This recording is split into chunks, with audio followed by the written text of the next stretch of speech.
शिक्षण क्षेत्रात दादांनी केलेली क्रांती आणि शेतकरी चळवळीमध्ये आम्ही केलेला उठाव ह्या दोन्ही समांतर गेल्यामुळे एकतर शिक्षणाच्या संध्या वाढल्या आणि दुसऱ्या बाजूला ते शिक्षणाची जी काही आर्थिक गरज आहे, पैसे फी आहे, फी भरण्याची क्षमता कुवत ही शेतकऱ्यांच्यामध्ये निर्माण झाली.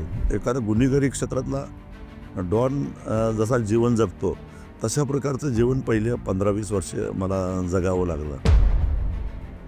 सुरुवातीच्या काळात राजकारणाचा आणि राजकीय नेत्यांचा तिरस्कार करणारा मी माणूस अपघातानं राजकारणामध्ये आलो, कारण वर्गणीकडून लोकांनी मला पहिल्यानं निवडून दिलं होतं. माझा एक स्वभाव आहे, कुठलंही काम करायचं ते मी मनापासून करतो, झोकून देऊन करतो, त्याची परिणामाची चिंता न करता ती शेवटच्या घटका मोजत होते. पण तरीसुद्धा माझ्या आईनं मला सांगितलं की तुझं काम कर, खेडी सुधारल्याशिवाय ते सुधारणार. आई वडील जर म्हणत असतील तर शेतकऱ्याला मी मुलगी देणार नाही, तर ते आई वडील हे विसरतात की आपणही शेतकरी आहोत आणि आपल्या घरात एक मुलगी येणार आहे. चळवळीसाठी राजकारण वापरलं नाही, राजकारणासाठी चळवळ कधीच वापरलेलं नाही. डिप्रेशनचे ज्या काही केसेस आपण बघतोय तरुण वर्गामध्ये ते भरपूर वाढत चाललेलं आहेत. व्यसनाधीनता जी काही आहे, मग त्या व्यसनाधीनतामध्ये सगळं झालं, म्हणजे ते सोशल मीडिया हे व्यसन असेल किंवा बाकीच्या ज्या काही व्यसनाच्या गोष्टी असेल, या वाढण्यामागचं कारण काय आहे? त्याला बेरोजगारी ही कशी कनेक्टेड आहे, याच्यावर तुमचं काय मत आहे? एका बाजूला आपण बोलतो की हा देश तरुणांचा देश आहे, पण त्या तरुणांच्यासाठी आमचं धोरण काय आहे? त्या तरुणांच्या हाताला काम देण्यासाठी आम्ही काय केलेलं आहे? सगळी पोरं तुमची IT मध्ये जाऊ शकत नाही, सर्व्हिस सेक्टरमध्ये जाऊ शकत नाही. पुढच्या 5 वर्षामध्ये तुम्हाला जे काही तुमच्या डोक्यामध्ये आहे की एक्झॅक्टली तुमचा गोल काय आहे, कोणत्या गोष्टींवर तुम्हाला जास्त फोकस ठेवायचा आहे? सर, पहिल्यांदा नमस्कार आणि वेळ दिल्याबद्दल खूप खूप आभार. आणि या पॉडकास्टमध्ये मेनली जो तरुण वर्ग आहेत त्यांना बरेच काही प्रश्न आहेत आणि या सगळ्या डिस्कशनच्या सुरुवातीला पहिल्यांदा आम्हाला तुम्हाला जाणून घ्यायचं आहे, कारण ज्यावेळेला तुम्ही 25-30 वर्षांपूर्वी संपूर्ण शेतकऱ्यांसाठीची अगदी ही चळवळ असेल किंवा आज ज्या पद्धतीनं आपण पूर्णपणे एक लीडर म्हणून ज्यावेळेला बघतोय, कारण शेतकरी म्हणूनच सुरुवात केली आणि अजूनसुद्धा तुम्ही शेतकरी म्हणूनच तुमची जास्त ओळख आहे, पण सुरुवात याची कशी झाली? सुरुवातीच्या काळामध्ये मी शेती करत होतो कॉलेज संपल्यानंतर.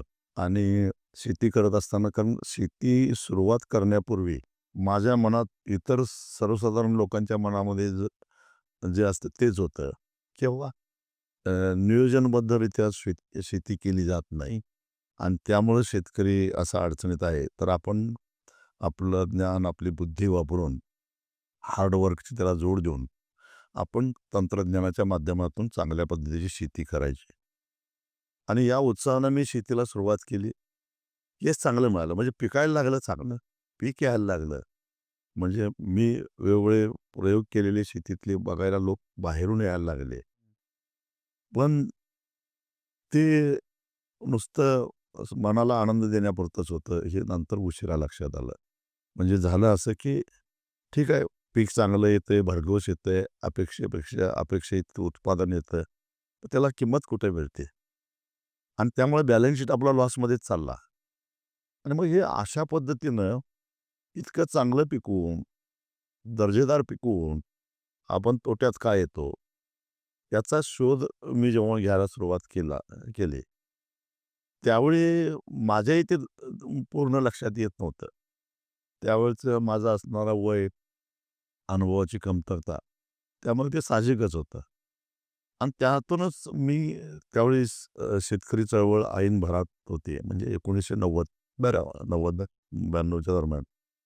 आणि मी शरद जोशींच्याकडे मी ओढला गेलो आणि मग त्यांच्या सहवासात गेल्यानंतर मग शेतीचं खरं अर्थशास्त्र कळालं. आणि शेतकरी जो तोट्यात येतो, तो तोट्यात यायचं कारण म्हणजे सरकारचं धोरण, बरोबर.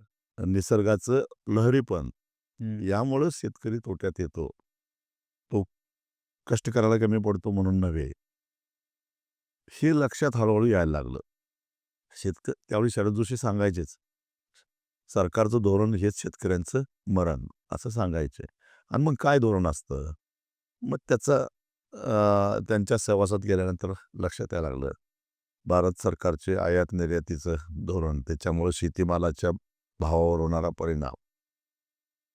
कारण सगळा शेतीमाल हा जीवनावश्यक वस्तूच्या यादीमध्ये येतो आणि जीवनावश्यक वस्तूच्या किमती नियंत्रित करणं हा अधिकार केंद्र सरकारचा आहे. आणि तो अधिकार वापरून म्हणजे सर्वसामान्य जनतेला सहजगत्या त्यांना परवडेल एवढ्या किमतीमध्ये अन्नधान्य उपलब्ध व्हावं म्हणून सातत्यानं मार्केट इंटरव्हेन्शन करून सरकार किमती रोखून धरतं, नियंत्रित करतं.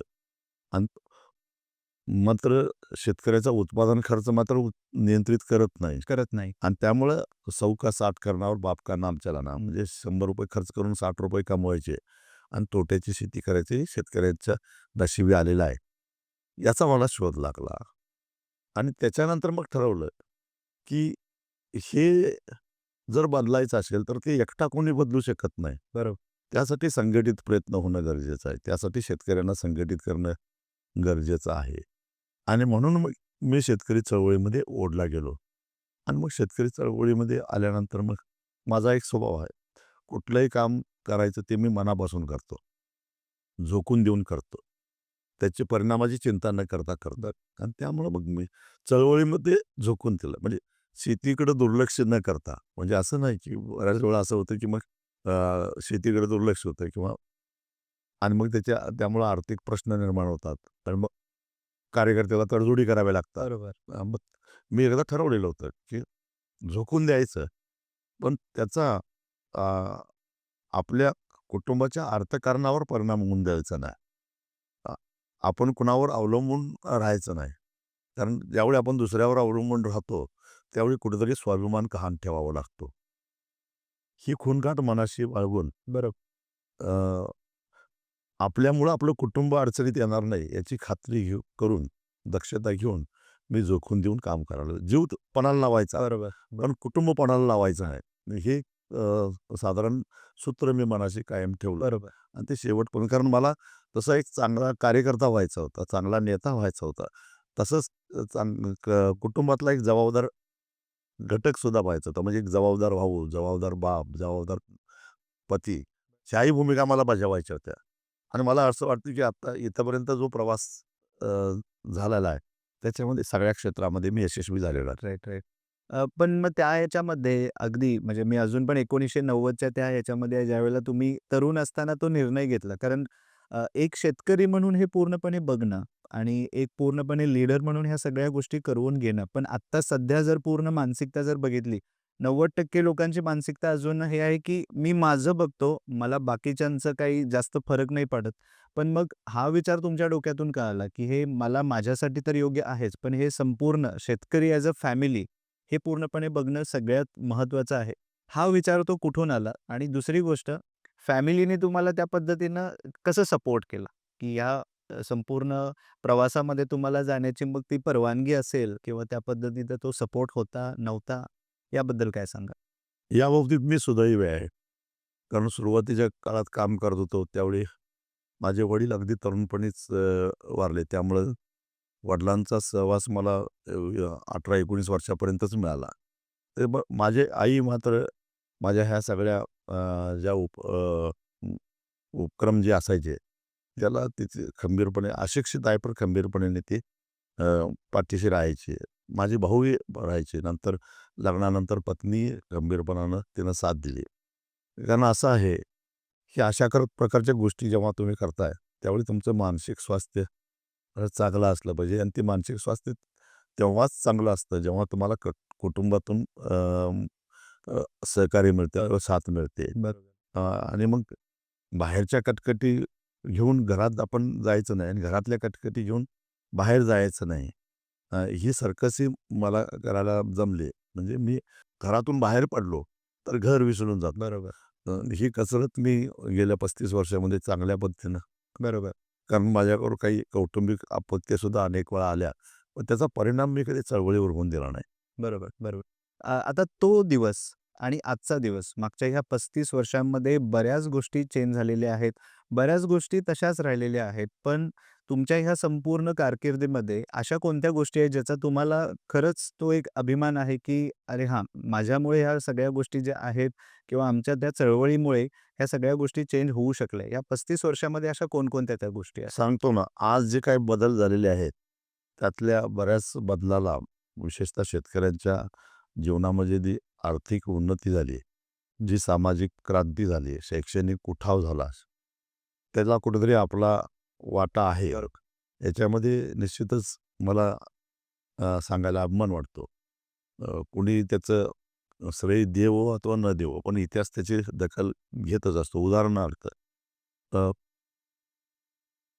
अ, आमची ही शेतकरी चळवळ विशेषतः सांगली, कोल्हापूर भागातली बरोबर. आणि शैक्षणिक क्षेत्रामध्ये स्वर्गीय वसंतदादांनी घेतलेला एक मोठा क्रांतिकारक निर्णय, हे साधारणपणे एकाच काळातला म्हणजे साधारणपणे 85 साली वसंतदादांनी अ, शिक्षण क्षेत्रामध्ये थोडंसं अ, खाजगी क्षेत्राला खुलं करण्याचं धोरण राबवलं आणि त्यामुळं खाजगी महाविद्यालय, इंजिनिअरिंग कॉलेज, मेडिकल कॉलेज सुरू झाले. बरोबर. तोपर्यंत काय व्हायचं, की जिल्ह्यात एखादं दुसरं इंजिनिअरिंग कॉलेज असायचं. एखाद दुसरं मेडिकल कॉलेज असायचं आणि त्याच्यामध्ये इतकी प्रचंड स्पर्धा असायची, की ग्रामीण भागातील शेतकऱ्यांची पोरं तिथं टिकत नव्हती. बरोबर. त्यांचा टिकाव लागत नव्हता आणि त्यामुळे त्या काळामध्ये गावात एखादा पोरगा डॉक्टर झाला तर त्याची मिरवणूक काढली जायची. हे म्हणजे मी लहान असताना बघितलेलं आहे हे सगळं मी. त्याचं कारण शिक्षणाच्या संध्या एवढ्या मर्यादित होत्या. त्याची व्याप्ती वाढवायचा निर्णय वसंतदादांनी घेतला आणि मग त्यामुळे काय झाले, सरकारी कॉलेजेस जे होते, त्याच्यामध्ये थोडीशी स्पर्धा कमी झाली आणि ज्यांच्याकडं टॅलेंट आहे, हार्डवर्क करण्याची एक क्षमता आहे, ते स्पर्धेतून सरकारी कॉलेजमध्ये जायला लागले आणि ज्यांच्याकडं थोडंसं टॅलेंट कमी आहे किंवा हार्डवर्क कमी आहे, पण खाऊन पिऊन सुखी आहेत, त्यांचे आई-वडील फी भरून पोराला आपल्या इंजिनिअरिंग कॉलेजला घालायला लागले बरोबर. आणि त्यामुळं ग्रामीण भागातल्या शेतकऱ्यांना शेतकऱ्यांच्या पोराला शिक्षणाच्या संध्या उपलब्ध व्हायला लागल्या. पण त्या काळामध्ये परिस्थिती अशी होती, की शेतकऱ्यांची आर्थिक स्थिती फारशी समाधानकारक नव्हती. आणि मग शेतकऱ्यांची इच्छा असून सुद्धा ते पुढे जाणार कसे? पण सुरुवातीला जेव्हा या खाजगी क्षेत्रामध्ये हे कॉलेजेस सुरू झाले, त्यावेळी परप्रांतीय विद्यार्थ्यांचा भरमा असायचा सगळ्या आपल्या शाळा कॉलेजेसमध्ये. प्रचंड प्रमाणात म्हणजे बाहेरचे विद्यार्थी यायचे. कारण इथल्या स्थानिकांच्याकडं एवढी फी भरून शिक्षण घेण्याची कुवतच नव्हती. पण त्याच काळात आमची शेतकरी चळवळीनं मूळ धरायला चालू केलं आणि साधारणपणे 2002-3 पर्यंत 3-4 पर्यंत त्याला थोडंसं चांगलं ताकद निर्माण झाली आणि मग ऊस दराच्या आंदोलनाच्या माध्यमातून ऊस उत्पादक शेतकऱ्यांच्या कारण इथला बहुसंख्य शेतकरी हा ऊस उत्पादक शेतकरी आहे.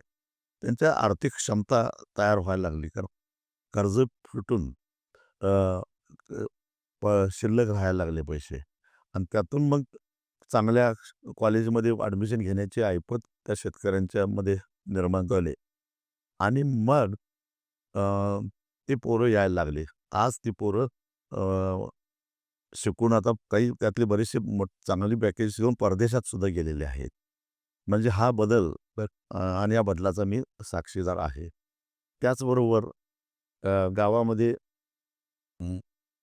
लोकांचं लाईफस्टाईल अतिशय खालच्या दर्जाचं होतं. म्हणजे शहरातली झोपडपट्टी आणि आमचं एखादं खेडं यात काय फारसा फरक नव्हता. असं सगळे खेडी ही अ, मागासलेली होती. परंतु आज लिव्हिंग स्टँडर्ड वाढलं खेड्यापाड्यातलं. याचं कारण पैसा आला, घरं चांगली झाली. दारामध्ये दुचाकी, चारचाकी गाड्या आल्या. सुरुवातीच्या काळामध्ये जेव्हा मी संघटनेच्या बैठका घ्यायचो, त्यावेळी त्या हॉलच्या समोर सायकली उभा राहिलेल्या असायच्या किंवा लोक एस-टीनं आलेले असायचे मेळाव्याला किंवा बैठकीला. हळू-हळू ते चित्र बदलत गेलं. पण मोटरसायकलींची संख्या वाढायला लागल्या. आता एकदा जेव्हा आम्ही बैठका घेतो, त्यावेळी पार्किंगची व्यवस्था पहिल्यांदा बघावी लागते. कारण चारचाकींची गाड्यांची संख्या इतकी असते. हा बदलसुद्धा मी बघितलेला आहे त्याचा सांगितलं. म्हणजे लिव्हिंग स्टँडर्ड वाढलं. वाढलं. विद्यार्थ्यांना चांगलं शिक्षण मिळालं. पूर्वी एखाद दुसरा माणूस मुंबईच्या मध्ये नोकरीला गिरणी कामगार म्हणून नोकरीला असला, तरी आम्ही त्याच्याकडे कुतूहलानं बघायचो. त्याच्याबद्दल एक आकर्षण वाटायचं. आज सहजगत्या अगदी लहानातल्या लहान खेड्यातला सुद्धा माणूस म्हणतोय, माझा पोरगा ऑस्ट्रेलियामध्ये आहे, या युरोपात आहे, अमेरिकेत आहे. हा बदल कशामुळे झाला? तर पहिल्यांदा शेतकऱ्यांचा आर्थिक स्तर उंचावला आणि त्यामुळं अ, ह्या ज्या 2 क्रांत्या झाल्या, शिक्षण क्षेत्रात दादांनी केलेली क्रांती आणि शेतकरी चळवळीमध्ये आम्ही केलेला उठाव, ह्या दोन्ही समांतर गेल्यामुळं एकतर शिक्षणाच्या संध्या वाढल्या आणि दुसऱ्या बाजूला ते शिक्षणाची जी काही आजची जी काही गरज आहे, त्याची आर्थिक गरज आहे, फी आहे, फी भरण्याची क्षमता, बरोबर. कुवत ही शेतकऱ्यांच्यामध्ये निर्माण झाली आणि त्याचा पुन्हा आणि परिणाम झाला. म्हणजे त्या कुटुंबामध्ये अ, पोरगा शिकून शेतीतून बाहेर पडल्यानंतर पुन्हा पैसा कमवायला लागला. पुन्हा त्या कुटुंबाचा आर्थिक स्तर वाढायला लागला. हा बदल गेल्या 35 वर्षामध्ये माझ्या डोळ्यासमोर घडलेला आहे. बरोबर. अ, तुम्ही बरीच आंदोलनं आणि बरीच चळवळी झाली. त्यामुळे त्या प्रत्येक वेळेला प्रत्येक शेतकऱ्याची ती क्रांतिकारी भूमिका पण असायची. पण या संपूर्ण प्रवासामध्ये अशी ह्या चळवळीतला एखादा असा क्षण, एखादा असा मोमेंट जो तुमच्या अजून पण लक्षात आहे, ते तुम्ही कधीच नाही विसरू शकणार. असा कोणता क्षण एखादा? अनेक आहेत असे, म्हणजे एखाद दुसराच सांगणं कठीण आहे. इतके आहेत, की एखादा गुन्हेगारी क्षेत्रातला डॉन जसा जीवन जगतो, तशा प्रकारचं जीवन पहिले 15-20 वर्ष मला जगावं लागलं. म्हणजे सगळं अनिश्चिततेच्या भोवऱ्यामध्ये अनेक शत्रू करून ठेवलेले, जीवघेणे प्रसंग अनेकदा यायचे. आणि याच्यामध्ये फार म्हणजे आता एकच उदाहरण सांगतो, की 2011 साली मी स्वतः त्यावेळी खासदार होतो. पण साखर कारखानदारांचं आणि आमचं भांडण हे अगदी हाडवैरी असल्यासारखंच असायचं. आणि मी पंढरपूर ते बारामती पदयात्रा काढलेली होती. आता कसं मी सुरुवातीला सांगितलं, की मी अ, कुटुंबात असताना कुटुंब प्रमुख म्हणून ज्या काही जबाबदाऱ्या पार पार पाडाव्या लागतात, त्यासुद्धा पार पाडल्यात. कधी तिकडे दुर्लक्ष केलं नाही. आणि म्हणून अशा काळामध्ये अ, मी मुलांना सहवास जास्त देऊ शकत नव्हतो आणि म्हणून माझा एक पुतण्या आणि मुलगा दोघंही माझ्या त्या पदयात्रेत माझ्याबरोबर होते. पण जेव्हा बारामतीच्या जवळ पोहोचलो, त्यावेळी लक्षात आलं, की आता काहीतरी मोठा राडा होण्याची शक्यता नाकारता येत नाही. एका बाजूला शेतकऱ्यांचा प्रचंड प्रतिसाद, शेतकऱ्यांच्यामध्ये असणारी चीड, राग आणि दुसऱ्या बाजूला साखर कारखानदारांची मग्रुरी, सरकारचं असणारी त्याला मूकसंमती. याच्यामध्ये कुठेतरी राडा झाला. पण असे अनेक गोष्टी सांगता येतील. अनेकदा मला वाटतं, की 2000 11च साल असेल बहुतेक हां. त्यावेळी आम्ही एक आसूड मोर्चा काढलेला होता. पुणे साखर आयुक्त कार्यालयावर. महात्मा फुलेंच्या घरापासून ते साखर आयुक्त कार्यालय जवळ-जवळ 6-7 किलोमीटर अंतर आहे. आणि मोठं प्रचंड गर्दी होती. म्हणजे 40-50 हजार शेतकरी बाहेरून आलेले होते अनपेक्षितपणे.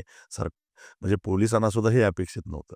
एवढा मोठा प्रचंड मोर्चा होता आणि अचानक जाऊन आम्ही साखर आयुक्त कार्यालयाचा अ, मोर्चा आम्ही आयोजित केलेला होता. आणि त्याच वेळी अं, माझा मोठा भाऊ अ, पुण्याच्याच सह्याद्री हॉस्पिटलमध्ये हं. शेवटच्या घटका मोजत होता. आणि मी डॉक्टरना सांगून ठेवलेलं होतं. माझे तिथं काही बरेचसे डॉक्टर मित्र आहेत. काहीही झालं, तरी मला फोन करायचा नाही. काही झालं म्हणजे काही वाईट बातमीच असणार. माझा जोपर्यंत मोर्चा संपत नाही, तोपर्यंत मला प्रेम. फोन करायचा नाही. कारण मला तेही काम तितकंच मी आता घेतलेलं महत्त्वाचं होतं. आणि बेमुदत घेराव घातलेला होता मी. तर मी नंतर ऐकलं असेल, शेतकऱ्यांनी साखर आयुक्त कार्यालय पेटवण्याचा प्रयत्न केला, मोठा दंगा झाला आणि शेवटी मग साखर आयुक्तांना माघार घ्यावी लागली, सरकारला माघार घ्यावी लागली आणि त्यानंतर पोलिसांनी आम्हाला ताब्यात घेतलं. मग पोलीस कस्टडीत गेल्यानंतर मग मी दवाखान्यामध्ये फोन केला, की माझ्या भावाचं काय झालं? अर्थात त्यावेळी काही झालेलं नव्हतं, पण 2 दिवसानंतर त्याचं निधन झालं. म्हणजे असेही प्रसंग मी अनुभवलेले आहेत. पण मनावर दगड ठेवून पहिला कर्तव्य श्रेष्ठ आहे. कारण माझा भाऊ अत्यवस्थ होता, ही माझी वैयक्तिक बाब होती. बरोबर. त्याच्याशी शेतकरी चळवळीशी काही संबंध नव्हता आणि शेतकरी चळवळीचं नेतृत्व करणं, त्यांना अर्ध्यावर न सोडणं, ही माझी नैतिक जबाबदारी होती. त्यामुळे मी दोन्ही जबाबदाऱ्या पार पाडल्या. पण ह्या अशा काही गोष्टी आहेत ज्या आमच्या कानापर्यंत कधीच येत नाहीत आणि अशा जसं तुम्ही म्हणताय, की असे बरेच एक्सपिरियन्स आहेत जे अ, कदाचित माहिती नाही आहेत कोणाला पण. जसं मी मगाशी एक प्रश्न तुम्हाला आणि तसंच आणखीन एक प्रसंग आधी 2023 सालचा तुम्हाला सांगतो. माझी आई अत्यवस्थ होती म्हणजे अ, तिला 20 लिटरनं ऑक्सिजन चालू होता. वय तिचं आता आता 100 आहे. त्यावेळी साधारणपणे 98 वर्ष आणि डॉक्टरनी ती काय 8-10 दिवसाच्या वर काय जास्त जगेल असं वाटत नाही, असं स्पष्ट सांगितलेलं होतं. आणि मला अ, संग ही निर्धार यात्रा करायची होती. मग 25 ऑक्टोबर ते 7 ऑक्टोबर 7 नोव्हेंबर असं काहीतरी अ, अ, हे तारीख होती. मी द्विधा मनस्थितीत होतो. एक तर ही 22 दिवसाची पदयात्रा काढणं गरजेचंच होतं. त्याशिवाय शेतकऱ्यांच्यामध्ये उठाव होणार नव्हता. दुसऱ्या बाजूला घरातून पाय निघत नव्हता. कारण माझी आई अत्यवस्थ होती. करायचं काही ह्या समारंभात होतो आणि मला डॉक्टरनी तर सांगितलं, की असल्या फंदात पडू नका तुम्ही. पण मग माझ्या आईनंच मला सांगितलं, की माझं काही होऊन दे. तू जा. तुझं जे ठरवलंस ते कर. म्हणजे तशाही अवस्थेमध्ये म्हणजे ती शेवटच्या घटका मोजत होते. पण तरीसुद्धा माझ्या आईनं मला सांगितलं, की "तू तुझं काम कर." पण त्याही वेळा तिला काहीच झालं नाही. आजही ती एकदम व्यवस्थित आहे. म्हणजे हे असे अनेक प्रसंग आले. बरोबर. हे सगळ्यांचे आशीर्वादच आहेत म्हणायचे. जो मगाशी मी प्रश्न तुम्हाला विचारलेला होता, ते म्हणजे या मागच्या 30-35 वर्षांमध्ये बरेच चांगले चेंजेस झालेले आहेत. शिक्षणामधलं रिव्होल्यूशन असेल किंवा पूर्ण आर्थिक सुबत्ता आली, ह्या सगळ्या गोष्टी आहेत.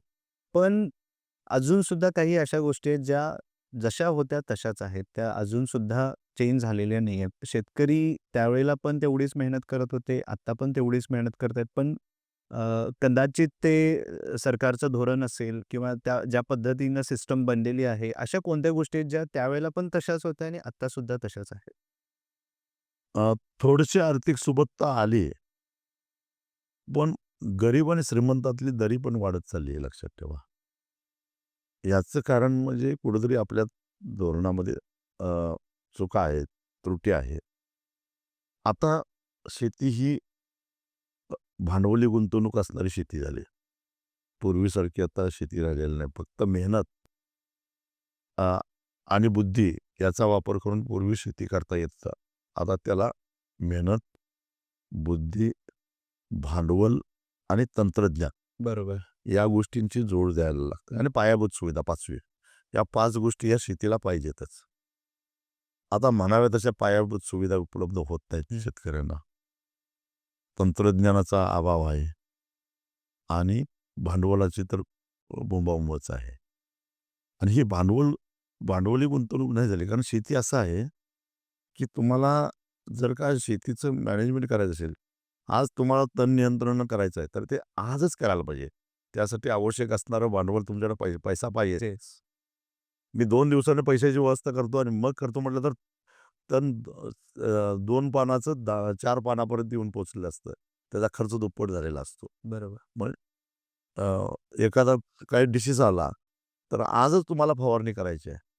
मग त्यासाठी तुम्हाला आजच्या आज फवारणी करण्यासाठी तुम्हाला औषध उपलब्ध व्हायला पाहिजे. त्यासाठी तुमच्याकडे पैसे असले पाहिजेत. त्यासाठी तुम्हाला मजूर उपलब्ध झाले पाहिजेत. ते कधी तुमच्याकडे पैसे असतील तर.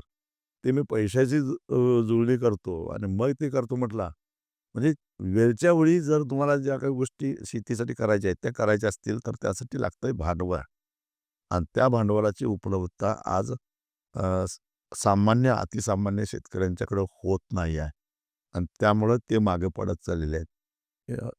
ही मोठी समस्या आहे.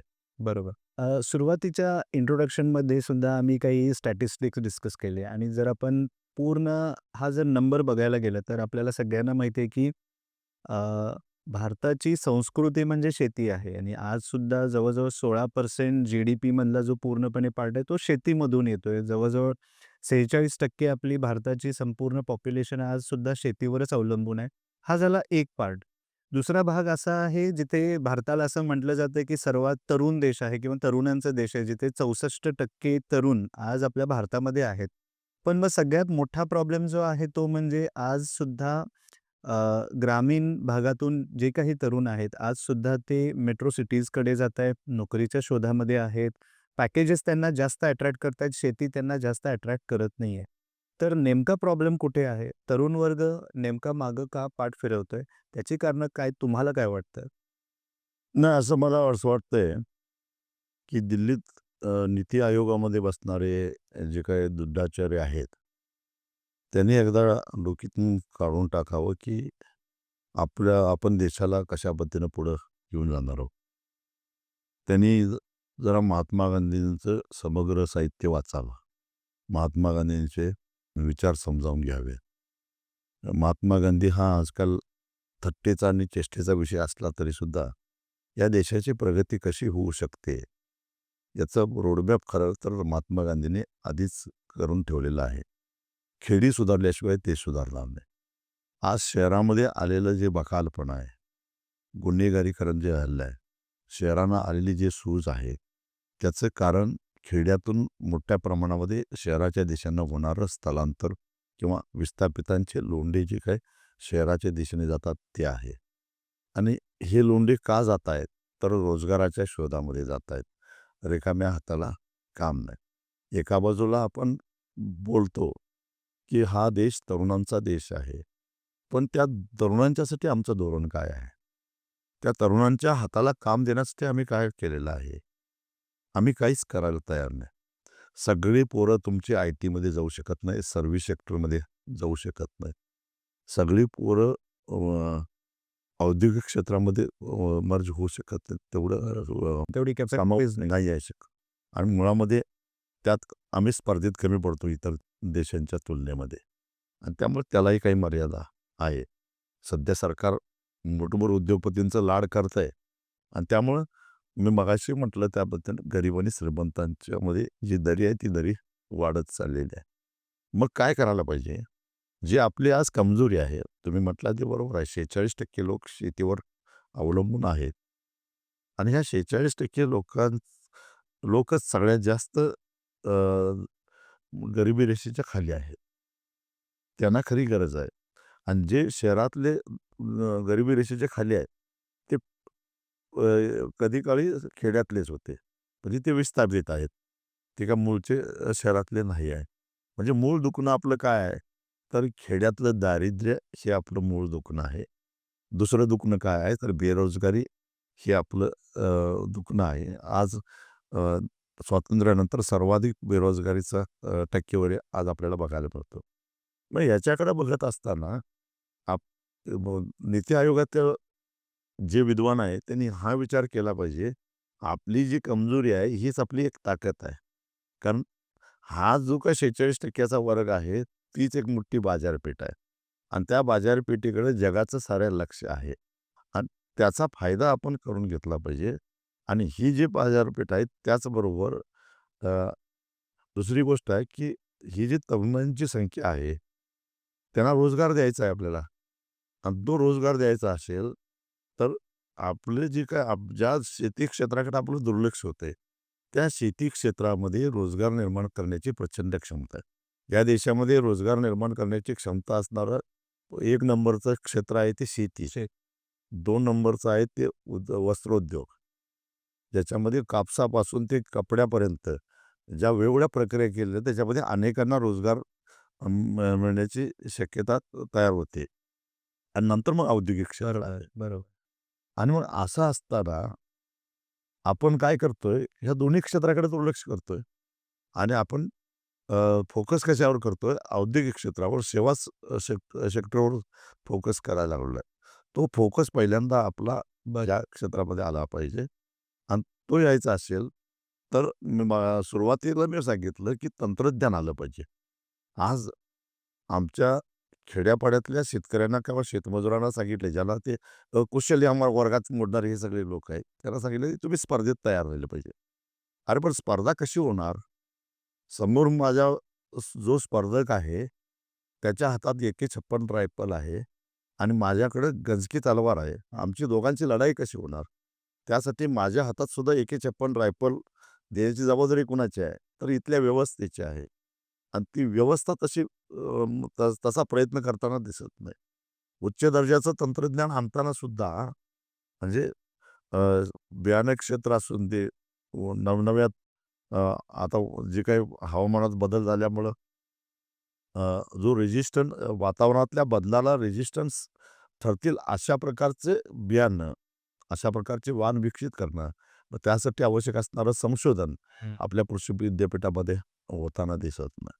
दुसरी गोष्ट कापणीपूर्व आणि कापणी पश्चात जे काही होणारं नुकसान आहे, ते जगाच्या इतर देशाच्या तुलनेनं आपल्या देशामध्ये प्रचंड आहे. बरोबर. आणि ते कमी करायचं असेल तर त्याला तंत्रज्ञानाची जोड द्यावी लागेल.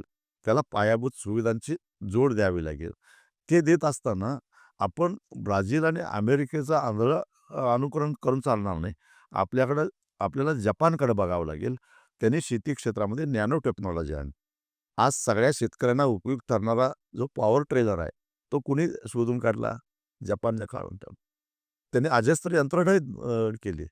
ऊस तोडणी मशीन आता आहे, त्याच्याऐवजी छोटं मशीन आणलं असतं, तर अजून छोट्या-छोट्या शेतकऱ्यांना त्याचा उपयोग झाला असता. असं नॅनो टेक्नॉलॉजी शेतीमध्ये आणली पाहिजे, की जेणेकरून अजस्त्र एक मोठी सोयाबीन मिल काढण्याच्या ऐवजी छोट्या-छोट्या हो, हो. जसे पूर्वी तेल घाणे असायचे, असं झालं तर ग्रामीण उद्योग वाढेल, हाताला रोजगार मिळेल आणि त्यासाठी असणारे थोडीशी भांडवल गुंतवणूक आणि पायाभूत सुविधांची जोड दिली, तर ह्या साऱ्या तरुणाईला रोजगार तर आपण देऊ शकतोच. बरं, फक्त खेड्याचा प्रश्न सुटत नाही. शहरामध्ये रोजगार मागणाऱ्यांचीच गर्दी कमी झाली. तर शहरातल्या आज शहरात 5 लोकांना रोजगाराची संधी मिळते. 95 लोक रोजगारापासून वंचित राहतात. पण त्यातले 7 लोक हे बाहेरून त्यांच्यावर स्पर्धा करायला आलेले असतात, हे लक्षात ठेवा. बरोबर. म्हणजे शहरातल्या तरुणांचा त्यांचा जो काही तिथला रोजगार आहे, त्यातली स्पर्धा कमी करायची असेल, तर खेड्यातून येणारा लोंढा थांबवावा लागेल आणि तो थांबवण्यासाठी या गोष्टी कराव्या लागतील. आणि हे नीती आयोगात बसणाऱ्यांच्या लक्षात येत नाही किंवा आलं तरी त्यांना त्याच्यामध्ये इंटरेस्ट नाही, हे दुर्दैव आहे. बरोबर. म्हणजे अगदी ॲग्रीकल्चरला जरी आपण फक्त एम्पॉवर केलं, तर बरेच प्रॉब्लेम्स मेन जो जॉब्सचा जो काही प्रॉब्लेम आहे, तो तर मुळात पूर्णपणे इथे कंप्लीट होतोयच. तो तर आहेच. शिवाय तुम्हाला मी सांगतो, शिवाय आज जागतिक राजकारण जर बघितलं, ट्रम्पने आता कसं आपल्यावर टॅरिफ टॅक्स लावला, धमक्या दिल्या. मग असं भविष्यामध्ये होणार नाही हे असं कुणी सांगू शकत नाही. कारण हळू-हळू का होईना, पण भारतामध्ये असणारी लोकसंख्या ही दुखणं जसं आहे, तशी एक आपली ताकदसुद्धा आहे. हे आणि त्यामुळं जगातली 1/5 बाजारपेठच आपल्याकडं आहे ना. बरोबर. मग ही बाजारपेठ आपल्या कब्जात यावी किंवा या बाजारपेठेवर आपलं नियंत्रण राहावं, म्हणून जगभरामध्ये स्पर्धा होणारच आहेत. मग अशा परिस्थितीमध्ये सगळ्यात मोठं राज्यकर्त्यावर समोरचं दुखणं काय असतं, तर आपला देश अन्नधान्याच्या बाबतीत स्वयंपूर्ण व्हायला पाहिजे. फूड सिक्युरिटी आणि फूड सिक्युरिटीसाठी इस्रायलसारखा देश, तिथं शेती करण्याची परिस्थिती नसताना सुद्धा हो, हो. आपलं अवलंबित्व कमी करण्यासाठी म्हणून ज्या पद्धतीनं तिने शेती क्षेत्रामध्ये भरारी घेतली, आपल्याकडे तर सगळं निसर्ग दोन्ही हाताने देतो. बरोबर. जगामध्ये अस्तित्वात असणाऱ्या सगळ्या प्रकारची परिस्थिती आपल्याकडे आहे. आपल्याकडे बर्फ पडतो, आपल्याकडे वाळवंट आहे, आपल्याकडे अतिवृष्टी आहे, आपल्याकडे दुष्काळ आहे, आपल्याकडे समुद्र आहे, आपल्याकडे डोंगर आहे. जगात आहे आणि आपल्याकडे नाही असं काय नाही सांगा की. बरोबर. सगळं आहे सगळ्याच गोष्टी. आणि त्या सगळ्याचा फायदा घेऊन फूड सिक्युरिटीचं तर आपण बघितलंच पाहिजे. पण जगाला अन्नधान्य पुरवणारी एक मुख्य स्रोत म्हणजे भारत. बरोबर. धान्याचं कोठार म्हणजे भारत. हे जर आपण केलं, तर जे आजच्या राज्यकर्त्यांना वाटतं, की आम्ही महासत्ता होणार आहोत. भविष्यात महासत्ता तोच होईल, ज्याच्या हातामध्ये अन्न असेल. अ, हे लक्षात घेतलं पाहिजे. आणि ते करायचं असेल, तर काही आमूलाग्र धोरणं बदलावी लागतील आणि त्यासाठी आपली मानसिकता बदलावी लागेल.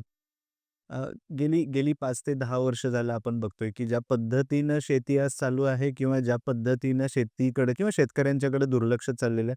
3 चॅलेंजेस आपण इथे कन्सिडर करूयात. नंबर 1, शेतीकडे पूर्णपणे किंवा त्यांची जी काही धोरणं आहेत पूर्णपणे दुर्लक्ष आहे. दुसरी गोष्ट तरुण वर्ग जो आहे तो आज शेती सोडून नोकरीच्या मागे मेट्रो सिटीजमध्ये चाललेला आहे. आणि तिसरी गोष्ट जरी त्यांना इच्छा असेल सुद्धा, की मी परत गावी जाईन, शेती करेन, पण त्याच्यासाठी लागणाऱ्या पायाभूत सुविधा नाहीये किंवा शेतीमालाला त्याच्या किमती नाहीयेत किंवा जर मला त्याच्यामध्ये तंत्रज्ञान जरी आणायचं असेल, तरी त्यासाठी मला भांडवल नाहीये. तुम्हाला काय वाटतं, की हे जे 3 चॅलेंजेस आहेत, हे अजून 10 वर्ष जर राहिले भारतामध्ये, तर 10 वर्षानंतर काय होऊ शकेल? एक लक्षात ठेवा, तंत्रज्ञान असेल, भांडवल असेल, तर आहे या परिस्थितीमध्ये सुद्धा शेतीमध्ये माणूस स्थिरस्थावर होऊ शकतो. हे अनेकांनी सिद्ध करून दाखवलं आहे. आता आपण बऱ्याच वेळा सोशल मीडियामध्ये किंवा न्यूजमध्ये बघतो, की एक आय-टीतला तरुण सगळी नोकरी सोडून आला. आपली जी काही कमाई आहे, ती त्यानं शेतीत घातली आणि तो आज करोडो रुपये कमवायला लागला. अशा बातम्या ऐकतो. बरोबर, बरोबर. ती काय अरेबियन नाईट्समधली सुरसरी काल्पनिक कथा नाही आहे, लक्षात ठेवा. तुमच्याकडे बुद्धिमत्ता असेल, तुम्ही तंत्रज्ञानाचा वापर केला आणि त्याला आवश्यक असणारं भांडवल तर तुमच्याकडे असेल, तर तुम्ही शेतीमध्ये आहे या परिस्थितीमध्ये सुद्धा चांगल्या पद्धतीनं पैसा कमवू शकता. ही अनेक उदाहरणं आहेत. अगदी, अगदी. मुळात मग आपल्याकडे अडचण काय आहे? आपल्याकडे भांडवल नाही आणि आपल्याकडे तंत्रज्ञान नाही आणि तंत्रज्ञानासाठी आवश्यक असणारं भांडवल नाही. भांडवल नाही. आणि म्हणून नुसतं बुद्धी असून चालत नाही. अनेक बुद्धिमान तरुण आहेत शेतीमध्ये सुद्धा. पण त्यांना पायाभूत सुविधा मिळत नाही. त्यांना भांडवल नाही. आणि त्यामुळं या हे कोण हे एकट्या-दुकट्याचं काम नाही. म्हणून सरकारनं त्याला बूस्ट दिलं पाहिजे. जसं तुम्ही साखर कारखानदारीला बूस्ट देता कारण तुमचा राजकीय स्वार्थ असतो. तसा बूस्टर डोस तुम्ही सगळ्याच शेती क्षेत्राला जर दिला, तर त्याच्यामुळं तरुण शेती सोडून जातात. मी तरुणांना दोष देणार नाही. कारण त्यांना भविष्य काही दिसत नाही. बरोबर, बरोबर. एका बाजूला निसर्गाचा तडाखा बसतो. म्हणजे शेतीसमोर आव्हानं नेहमीच आसमानी आणि सुलतानी राहिलेलीच आहेत. म्हणजे एकच आसमानी संकट आणि सुलतानी संकट ह्याच्याकडं याच्यावर शेतकऱ्याकडे कुठलंच उत्तर नसतं. नव्हतं, पूर्वी नव्हतं, आजही नाही. ते पण हे आसमानी संकट येणारच नाही याची हमी घेतली आणि त्यासाठी आवश्यक असणारं तंत्रज्ञान जर का सरकारनं सुचवलं आणि सुलतानानं सांगितलं तुमच्यावर संकट आणणारच नाही, अशी जर हमी दिली, तर शेतीला काहीच धोका नाही. बरोबर. आणि उलट शाश्वत शेतीच आहे. लॉकडाऊनमध्ये आपल्याला शिकवलेलं आहे शाश्वत काय आहे. आणि म्हणजे साधू संतांनी सांगितलं जग हे नश्वर आहे, परंतु त्याचा खरा अनुभव आपल्याला लॉकडाऊनमध्ये कोरोना काळात आलेला आहे. बरोबर. मग शेती हे शाश्वत आहे, लक्षात ठेवा. पण आज शेतीमध्ये समोर जे काही चॅलेंजेस आहेत, ते चॅलेंजेस स्वीकारायला पाहिजेत. त्याला त्या आव्हानांना तोंड दिलं पाहिजे. आणि म्हणून माझं तरुणांना सांगणं एवढंच आहे, याच्यापासून पळ काढण्यापेक्षा या संकटाशी 2 हात करण्याचा प्रयत्न आपण करूया बरोबर. आणि ही परिस्थिती बदलण्याचा प्रयत्न करूया. बरोबर. तुम्ही मगाशी खूप छान एक्झाम्पल सांगितलं किंवा आपण सुद्धा आज असे बरेच उदाहरणं बघतोय, की काही असे पण तरुण शेतकरी आहेत, जे अगदी Amazonवर शेणकुटं, शेण्या विकून अगदी 2 कोटी आणि 3 कोटीचा टर्नओव्हर करतायत. आणि काही असे पण शेतकरी आहेत, जे आहे ती जमीन पूर्णपणे विकतायत आणि परत एक वेगळ्या ह्याच्यामध्ये ते पूर्णपणे जातायत. हा जो काही मोठा गॅप आहे, हा गॅप हा तरुण वर्गांमध्ये आहे. अगदी आधीच्या जनरेशनचे जे शेतकरी आहेत, तिथे सुद्धा तो आहेच. पण सगळ्यात मुळामध्ये जी काही गोष्ट आहे, तर भारतामध्ये जवळ-जवळ 80% शेतकरी असे आहेत, ज्यांची जमीन जी आहे ती 2 हेक्टरच्या खाली आहे. आणि 2 हेक्टरच्या खाली जर शेती असेल माझी आणि त्याच्यामध्ये जर मला तंत्रज्ञान आणायचं आहे, मला मग तंत्रज्ञानमध्ये मग ड्रोन असेल किंवा बऱ्याच काही गोष्टी टेक्नॉलॉजी आणायची आहे. पण त्यासाठी माझ्याकडे भांडवल नाहीये किंवा त्याच्यासाठी लागणारी ती काही सिस्टम नाहीये. अशा कोणत्या गोष्टी आहेत ज्या पुढच्या ह्या 5 वर्षांमध्ये गव्हर्नमेंटनी ह्या केल्याच पाहिजेत, जेणेकरून आपल्याला जे एक्स्पेक्टेड आहे शेतीमधून, तर त्या सगळ्या गोष्टी होतील. जिथं तरुण वर्ग शेतीला फक्त माझ्या मागच्या जनरेशननी जे केलेलं आहे तेच मी करेन या पद्धतीनं बघणार नाही, तर तरुण वर्ग त्याला बिझनेस म्हणून बघेल, त्याला एक करियर म्हणून बघेल. अशी कोणती धोरणं आहेत जी नाही, माझा तरुणांना सल्ला तोच राहील, की एक करिअर म्हणूनच याच्याकडे बघा. बरोबर. आणि नाहीतर दुसऱ्या क्षेत्रात जाऊन काय करणार आहे आपण? काही करू शकत नाही आपण. मगाशी तुम्ही खूप छान जपानचं जे एक्झाम्पल दिलं, जपान असेल किंवा ऑस्ट्रेलिया असेल, इथला जो तरुण वर्ग आहे, तो शेतीकडे पूर्णपणे बिझनेसच्या हिशोबाने बघतोय. त्याच्यामध्ये ज्याला आपण व्हॅल्यू ॲडेड म्हणतोय, म्हणजे मी माझ्या शेतीमालावर प्रोसेसिंग करून बरेच काही प्रॉडक्ट्स आहेत जे मी मार्केटमध्ये विकू शकते. अशी सिस्टम जर आणायची असेल, तर नेमके धोरणामध्ये काय चेंजेस होणं अपेक्षित आहे? तर एक सगळ्यात महत्त्वाची गोष्ट म्हणजे स्वातंत्र्यानंतर एक धोरण आपण स्वीकारलं होतं, कशेल त्याची शेती. पण त्याच्यानंतर हळू-हळू आपली मानसिकता अशी झाली, कदाचित ते आपल्या संस्कृतीमध्ये सुद्धा असं त्याचं ते शेती म्हणजे आपली मालमत्ता, पुरवून आलेली जमीन. परंतु जो शेतकरी अ, आहे पण शेतीच करत नाही किंवा शेतीतून बाहेर पडलाय, त्यानं गावाकडे असणाऱ्या जमिनीच्या तुकड्याचा मोह सोडला पाहिजे. आता आय-ए-एस झालेल्या कलेक्टरला सुद्धा वाटतं, की गावाकडच्या भावानं माझी निम्मी जमीन मला दिलीच पाहिजे.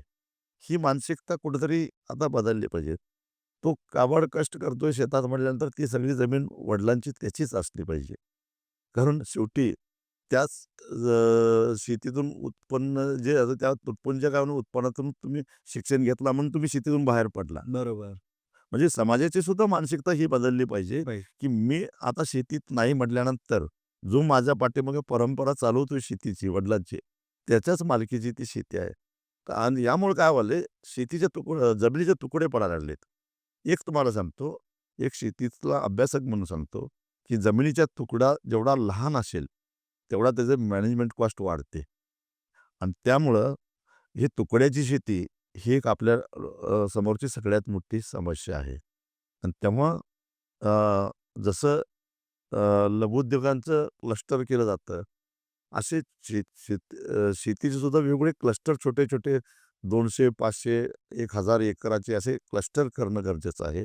त्याची कुणावर तरी एकावर तरी जबाबदारी टाकली पाहिजे. म्हणजे मॅनेजमेंट कॉस्ट कमी होईल. बरोबर. जेणेकरून उत्पादन खर्च कमी होईल. तर या दृष्टिकोनातून आपली काही धोरणं असणं गरजेचं आहे. काही कायद्यामध्ये त्याच्यामध्ये दुरुस्त्या कराव्या लागतील आणि त्या पद्धतीनं मग व्यावसायिक पद्धतीनं शेती करता येईल. माझ्या बापाची शेती आहे म्हणून मी शेतकरी आहे. परंतु मला शेतीतलं काहीच कळत नसेल, नाही. मला इंटरेस्ट नाही, तर मला ती शेती कसण्याचा अधिकार नाही. ही कुठेतरी आता मानसिकता आपली पण ठेवली पाहिजे. बरोबर. मी ती मालकी कारण शेवटी आपण त्या जमिनीचा देशाच्या अन्न सुरक्षेशी थेट संबंध आहे. त्यामुळं मी बरेच लोक असे आहेत, की माझ्याकडे काळा पैसा आहे. गुंतवणूक करायची म्हणून शेतीत गुंतवणूक करून ठेवतो, शेती घेऊन ठेवतो. तर त्याचा उपयोग होत नाही ना. बरोबर. हा नॅशनल लॉस आहे. हो. तर अशा गोष्टी आहेत. त्याच्यामध्ये काही सुधारणा होण्याची आवश्यकता आहे आणि ज्याला खरोखरच चांगल्या पद्धतीची उदाहरणार्थ मला शेती करायची आहे. माझ्याकडे बुद्धी आहे. माझ्याकडे मी शेती क्षेत्रातला पदवीधर आहे. पण माझ्याकडे जमीन 2च एकर आहे. तीच जर मला 100 एकर जमीन मिळाली, भाड्यानं का होईना मिळाली, तर मला माझं कर्तृत्व त्या ठिकाणी सिद्ध करायला संधी मिळेल ना. बरोबर, बरोबर. अशा प्रकारची परिस्थिती सहजगत्या मालकी हक्क न गमावता शेती सहजगत्या दुसऱ्याकडे हस्तांतरित करणं आणि परत घेणं अशी केली जसं अ, आपण एखादा कंपनीचा शेअर खरेदी करतो. काही लगेच विकूनही टाकतो. बरोबर. शेअर खरेदी करतो पण विकतोही. ही प्रक्रिया जितक्या सहजगतीनं होते, तितक्याच सहजगतीनं शेतीतलं भांडवल टाकणं आणि काढणं, ही जर का सहज झालं, तर अशा पद्धतीनं खरोखरच अ, कारण मला दिसतंय, की ज्याच्याकडे शेती आहे, बुद्धी आहे, त्याच्याकडे शेती कमी आहे. ज्याच्याकडे बुद्धी नाही, पण जमीन भरपूर आहे, त्याचंही काय एकाकडे भांडवल आहे, पण करायला शेती नाही. हे जे आहे ना, ह्याचा सगळ्याचाच समन्वय साधला पाहिजे आणि मग आहे त्या परिस्थितीमध्ये आपण चांगल्या पद्धतीनं आणि जी गुंतवणूक आहे, मला एक सांगा, की या देशातल्या उद्योगपतींनी मोठ्या गेल्या 10 वर्षामध्ये 16 लाख कोटीची कर्ज राईट ऑफ करून घेतली. आता तुम्हालाही माहीत आहे, मलाही माहीत आहे, राईट ऑफ म्हणजे बुडली. बरोबर. हां, त्याला माफी म्हणत नाहीत, पण बुडली. बुडली म्हणजे काय?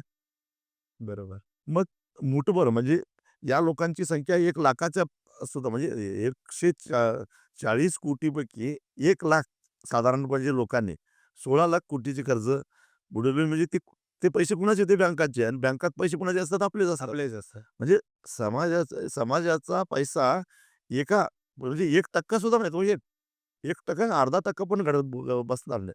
एवढ्या लोकांनी एवढे लाख कोटी बुडवले. मग ते आम्ही जे त्यांच्यासाठी आणि बरोबर. त्याच्याकडे आम्ही दुर्लक्ष का करतो? तर हे लोक उद्योगधंद्यामध्ये पैसा गुंतवून रोजगार निर्मिती करतात म्हणून. अरे त्याच्या दसपट रोजगार निर्माण करण्याची क्षमता शेतीमध्ये आहे. मग एवढे लाख कोटी जर का आपण शेतीत टाकले असते, बुडले असं समजून, तर आज देश ब्राझीलला मागे टाकला असता, कॅलिफोर्नियाला मागे टाकला असता. तेवढी गुंतवणूक आपण केली काय? बरोबर. अ, आपण पार्लमेंटमध्ये कायदा केलेला आहे. या देशातल्या प्रत्येक माणसाला किमान 100 दिवस रोजगार देण्याची हमी आपण घेतली आहे. सरकारने घेतलेली आहे. आणि त्यासाठी वर्षाला महात्मा गांधी ग्रामीण रोजगार योजनेसाठी 1,00,000 कोटी रुपयाच्या आसपास बजेटमध्ये तरतूद करतो. ते पैसे असे तसेच जातात. तेच जर योग्य पद्धतीने वापरले म्हणजे मग अ, म्हणजे समजा मागच्या 16 वर्षामध्ये 16,00,000 कोटी रुपये असे घालवले आपण. बरोबर. तेच जर का एकदम एकदा नियोजन करून आपण जर अशा पद्धतीनं शेतीमध्ये जर भांडवल गुंतवलं असतं, अगदी. तर आज माझ्या शेतीतला तरुण शेतकरी आज जगाची बाजारपेठ कब्जा करून बसला असता. बरोबर. या दृष्टिकोनात आम्ही कधी बघितलं नाही शेतीकडं. हा आमचा दृष्टिकोन नाही आहे. शेतकऱ्यांना काही कळत नाही, ते आळशी आहेत, त्यांना कर्जमाफ करून घ्यायला पाहिजेत. हे आमच्या डोक्यात जे बसलंय की नाही, पहिल्यांदा नीती आयोगात बसलेले जे लोक आहेत, त्या लोकांचा मेंदू कुठलातरी मेकॅनिकल म्हणून दुरुस्त करण्याची गरज आहे. तरच हे दुरुस्त होणार आहे. बरोबर, बरोबर.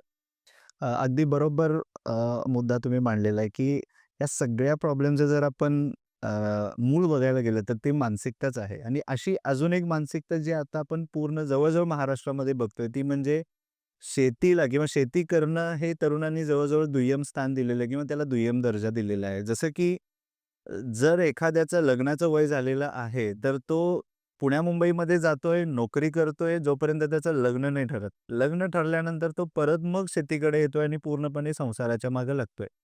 ही मानसिकता कशी तयार झालेली आहे? किंवा लोकांनी नोकरीला एवढं पूर्णपणे श्रेय देणं आणि शेतीला पूर्णपणे दुय्यम दर्जा. कारण हे जोपर्यंत चेंज नाही होत, तोपर्यंत लग्नाचा हा जो काही सेन्सिटिव्ह विषय आहे, हा परत म्हणजे हा जो काही मोठा प्रॉब्लेम आहे, हा होतच राहणार आहे.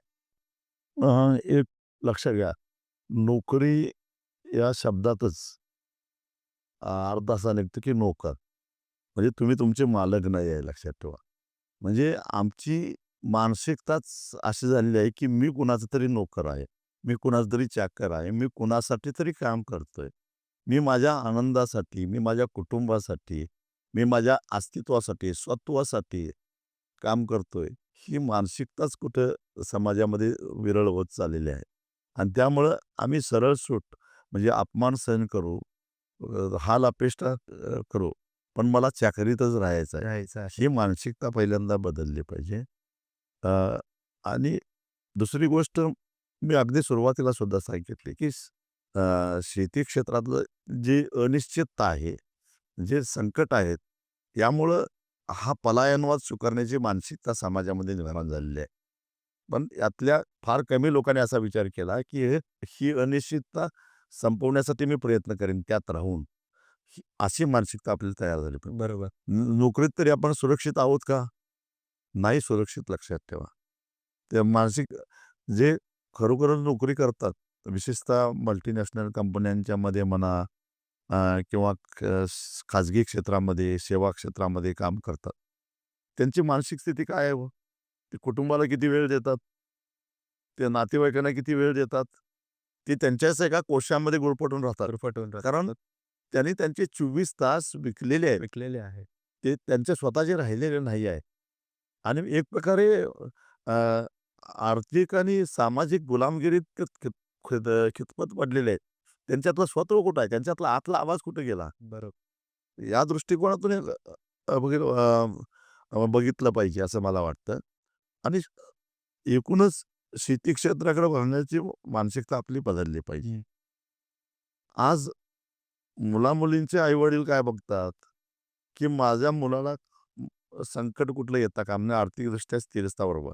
अरे पण तुम्ही त्याला आर्थिक दृष्ट्या स्थिरस्थावर करायला निघालाय. सामाजिकदृष्ट्या काय? बरोबर. शैक अ, अ, आर्थिकदृष्ट्या म्हणजे मानसिकदृष्ट्या काय?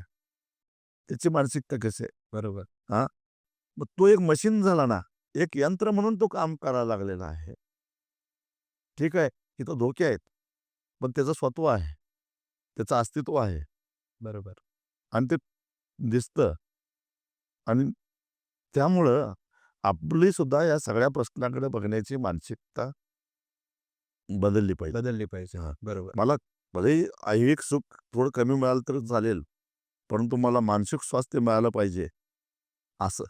अशी जी मानसिकता आपली असली पाहिजे, ती नाही आहे. ते नाहीये. साधू संत हिमालयामध्ये जाऊन तपश्चर्या करतात. कारण ते स्वतःच्या आत्मिक आनंदासाठी, स्वतःच्या मानसिक स्वास्थ्यासाठी जातात. काहीतरी शोधासाठी ते जातात. बरोबर.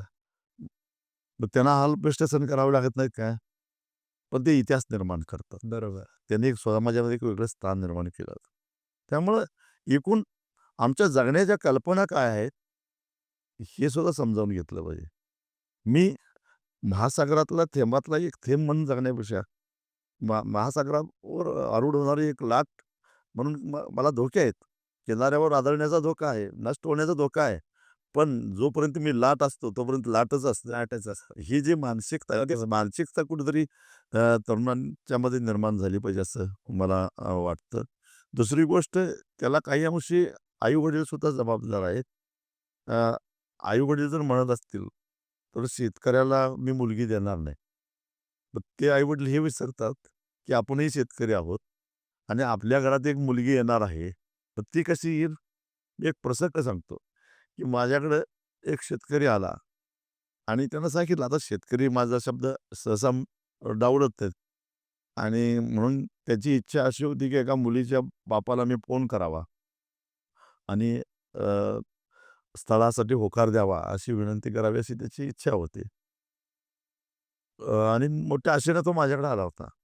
मी त्याला आठवण करून दिली, की "बाबा रे, 3 वर्षापूर्वी तुला सुद्धा मी एक असाच फोन केला होता, हे दुसऱ्या एका मुलासाठी. त्यावेळी तू माझं ऐकलं नाहीस. तू तुझी सुरक्षितता बघितलीस. आता तो का माझं ऐकेल?" म्हणजे ज्यावेळी आम्ही काही अपेक्षा व्यक्त करतो, त्यावेळी आमच्यावरही येणारही विचारतो आणि अशा प्रकारची मानसिकता तयार झाल्यामुळं आई-वडिलांची, आज खेड्यापाड्यामध्ये तुम्हाला 40-40 वर्षे झाली तरी लग्न झालेले नाहीत, असे अनेक तरुण आहे. दिसतील. बरोबर. बरं, ज्यांनी सुरक्षित स्थळ बघून अ, मुली दिल्या, त्यांची तरी लग्न यशस्वी झाली का? तिथंही बोंबाबोंब सगळं. बरोबर. तेव्हा समाजाची जी मानसिकता आहे ती मानसिकता बदलण्याची गरज आहे. पूर्वी साधू-संत समाजाचं प्रबोधन करायचे. समाजाला एक दिशा द्यायचे. आजकालचे साधू-संत कीर्तनातून फक्त मनोरंजन करायला लागलेले आहेत. विनोद निर्माण करायला लागलेले. म्हणजे आज अनेक सामाजिक बदल घडले, त्यातले हे बदल आहेत सर. बरोबर, बरोबर. आजचा जो तरुण वर्ग आहे, ज्याला आपण जेन झी म्हणतोय, हं. जे 1997 पासून 2012 मध्ये जे जन्माला आलेले जेन झी किंवा नंतरचे जेन अल्फा ज्यांना आपण म्हणतोय आणि ह्यांचा एक नाही तर 2 म्हणजे एक म्हणजे डिप्रेशनच्या ज्या काही केसेस आपण बघतोय तरुण वर्गामध्ये, ते भरपूर वाढत चाललेलं आहेत. व्यसनाधीनता जी काही आहे, मग त्या व्यसनाधीनतामध्ये सगळंच आलं. म्हणजे ते सोशल मीडिया हे व्यसन असेल किंवा बाकीच्या ज्या काही व्यसनाच्या गोष्टी असेल, या वाढण्यामागचं कारण काय आहे? त्याला बेरोजगारी ही कशी कनेक्टेड आहे, याच्यावर तुमचं काय मत आहे? नाही पुन्हा मी नीती आयोगावरच खापर फोडेन. त्यांनी योग्य पद्धतीचं नियोजन न केल्यामुळं अशा प्रकारचं नैराश्य अ, तरुणांच्यामध्ये निर्माण व्हायला लागलेलं आहे. बरोबर.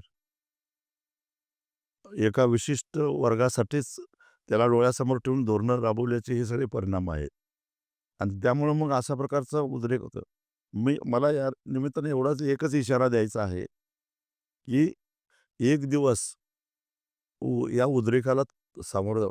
यातून साध्य काहीच होणार नाही. या रशियन क्रांतीसारखं, फ्रेंच क्रांतीसारखं आमूलाग्र बदल घडणार नाही लक्षात ठेवा.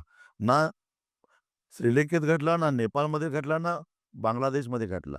उलथापालथी झाल्या, बरोबर. पण बदल घडलेला नाही. घडले. ते फ्रेंच क्रांतीमध्ये झालं, रशियन क्रांतीमध्ये झालं. अनेक क्रांत्यामध्ये बदल झाले, बरोबर. कारण त्या क्रांत्यांना वैचारिक पाया होता. त्या जेनजीला वैचारिक पाया काहीच नाही, फक्त उद्रेक आहे. उद्रेक आहे. या उद्रेकामुळे फक्त राजवटी उद्ध्वस्त होतील. नवीन आलेल्या राजवटी तशाच वागायला लागल्या, तर पुन्हा एकदा दुसऱ्या जेनजीला सामोरं जावं लागेल. सामोरं जावं लागणार. बरोबर, बरोबर. या संपूर्ण प्रवासामध्ये सगळ्यात मोठा जो माइलस्टोन जो तुम्ही अचीव्ह केलेला आहे, जो सगळ्या शेतकऱ्यांना तुमच्याबद्दल प्राउड फीलिंग आहे, ती म्हणजे पार्लमेंटमध्ये फर्स्ट टाईम तुम्ही एम-एस-पीचा उल्लेख केलेला होता आणि तुमच्या मागण्या स्पष्टपणे तिथे तुम्ही सांगितलेल्या होत्या. तो नेमका इन्सिडेंट काय होता? सरकारने त्यावेळेला काय भूमिका घेणं अपेक्षित होतं आणि त्याचा फायदा शेतकऱ्यांना किती पटीमध्ये झाला असता? याच्याबद्दल काय सांगू शकाल? एक लक्षात घ्या, की 1955 साली पार्लमेंटनं अ, एक बिल पास केलं आणि ते बिल म्हणजे इसेन्शियल कमोडिटी ॲक्ट. ज्याच्यामुळं ज्या जीवनावश्यक वस्तू आहेत, त्या जीवनावश्यक वस्तूच्या किमती स्थिर ठेवण्यासाठी बाजारपेठेमध्ये हस्तक्षेप करण्याचा अधिकार केंद्र सरकारला आला. त्याची साठेबाजी होऊ नये, बरोबर. त्याचा ब्लॅक मार्केटिंग होऊ नये, म्हणून त्याच्या स्टॉकवर नियंत्रण ठेवण्याचा अधिकार सरकारवर आला. आणि मग या जीवनावश्यक वस्तूच्या लिस्टमध्ये बहुसंख्य सगळे शेतीमाल आहेत. तंबाखूसारखे काही सोडले तर आणि फळं सोडली तर. सगळ्या शेतीमालाचा समावेश आहे. आणि त्यामुळं शेतीमालाचे भाव किती असणं हे सरकारच्या हातात असतं. बरोबर.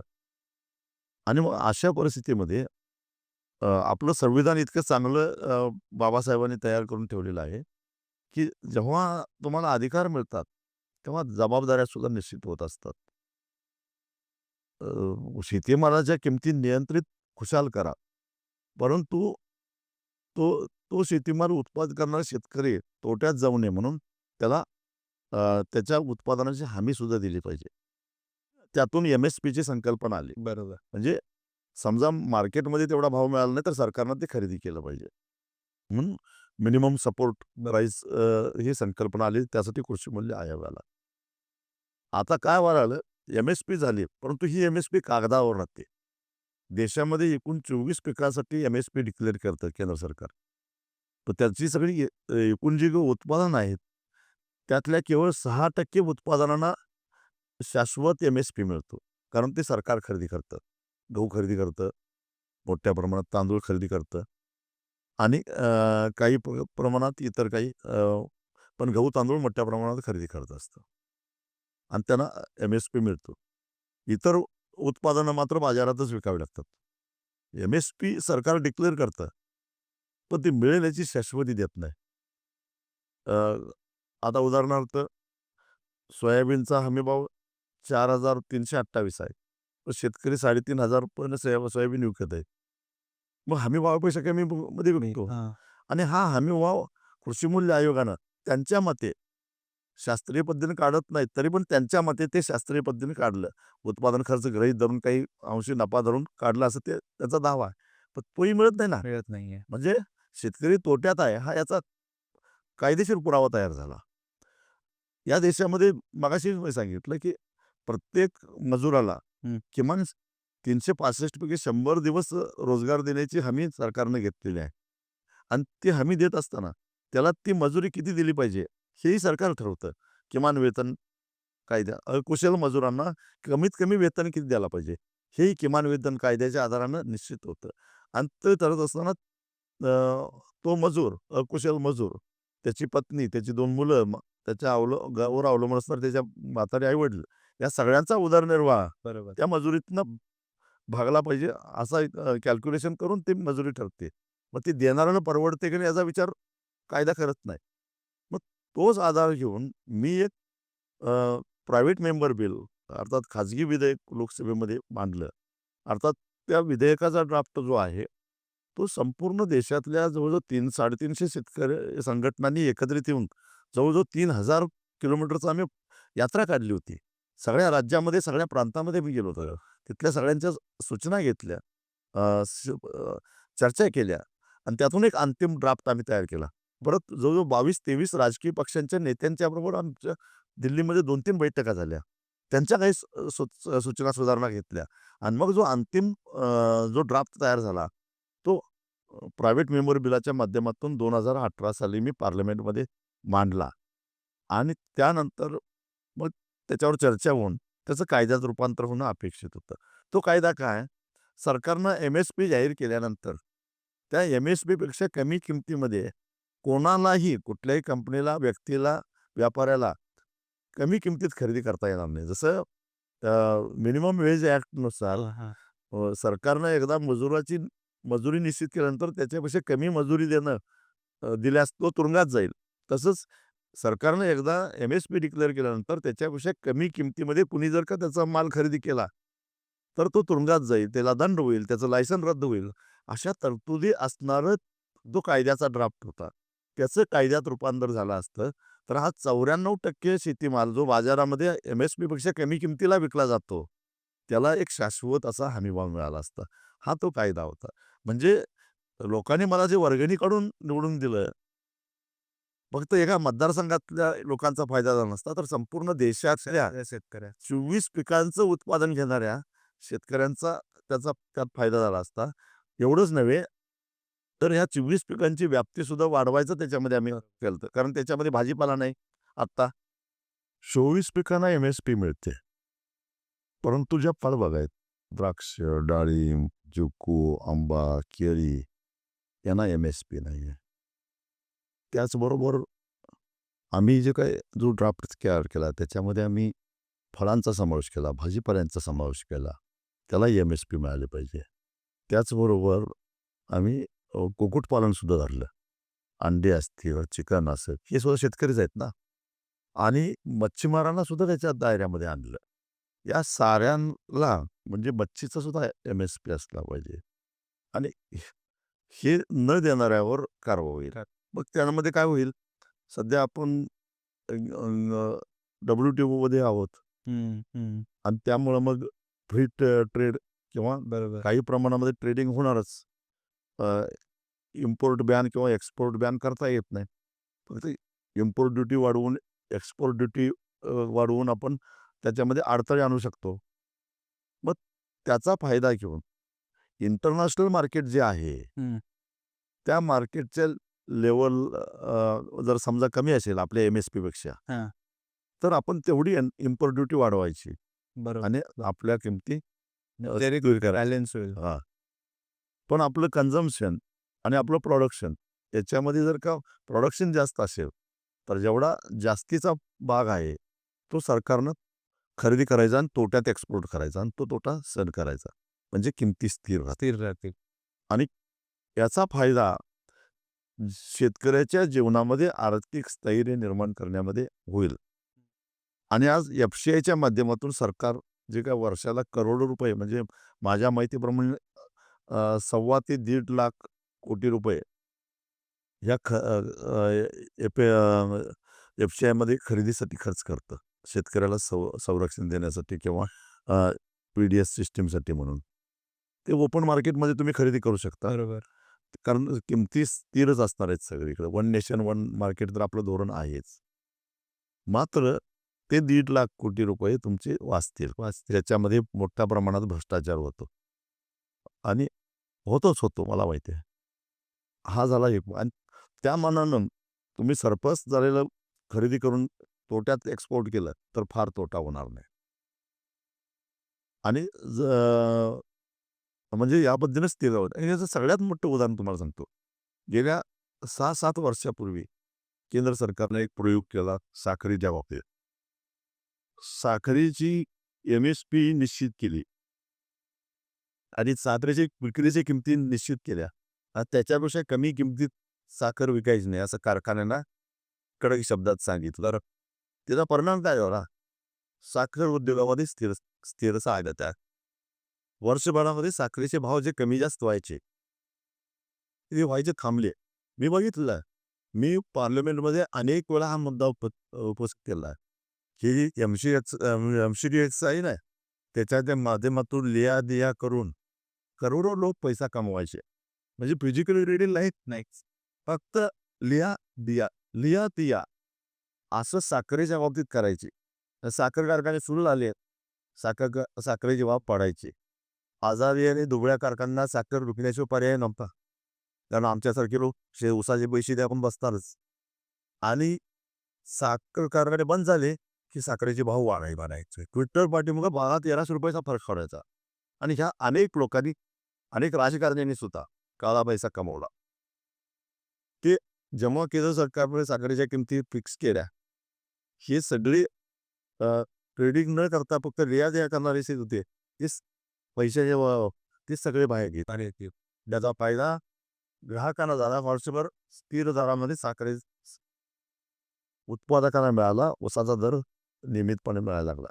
तेच सगळ्या कम्युनिटीच्या बाबतीत होऊ शकतं. म्हणून हा कायदा पार्लमेंटनं पास केला पाहिजे, असा आमचा आग्रह आहे. देशभरातल्या साऱ्या संघटना, अनेक संघटना आमच्या आहेत, पण याबाबतीत आमचं एकमत आहे, लक्षात घ्या. आणि तो कायदा पास झाला तर काही न करता, सरकारला ₹1 खर्च न करता संपूर्ण देशातल्या शेतकऱ्यांना हमीभाव मिळेल. बरोबर.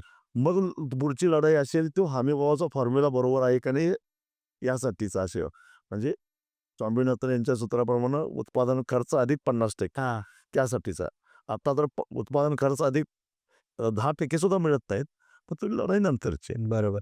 या आंदोलनामध्ये सगळ्यात मोठी जी सपोर्ट सिस्टम तुम्हाला मिळालेली होती ती म्हणजे अखिल भारतीय किसान संघर्ष समिती.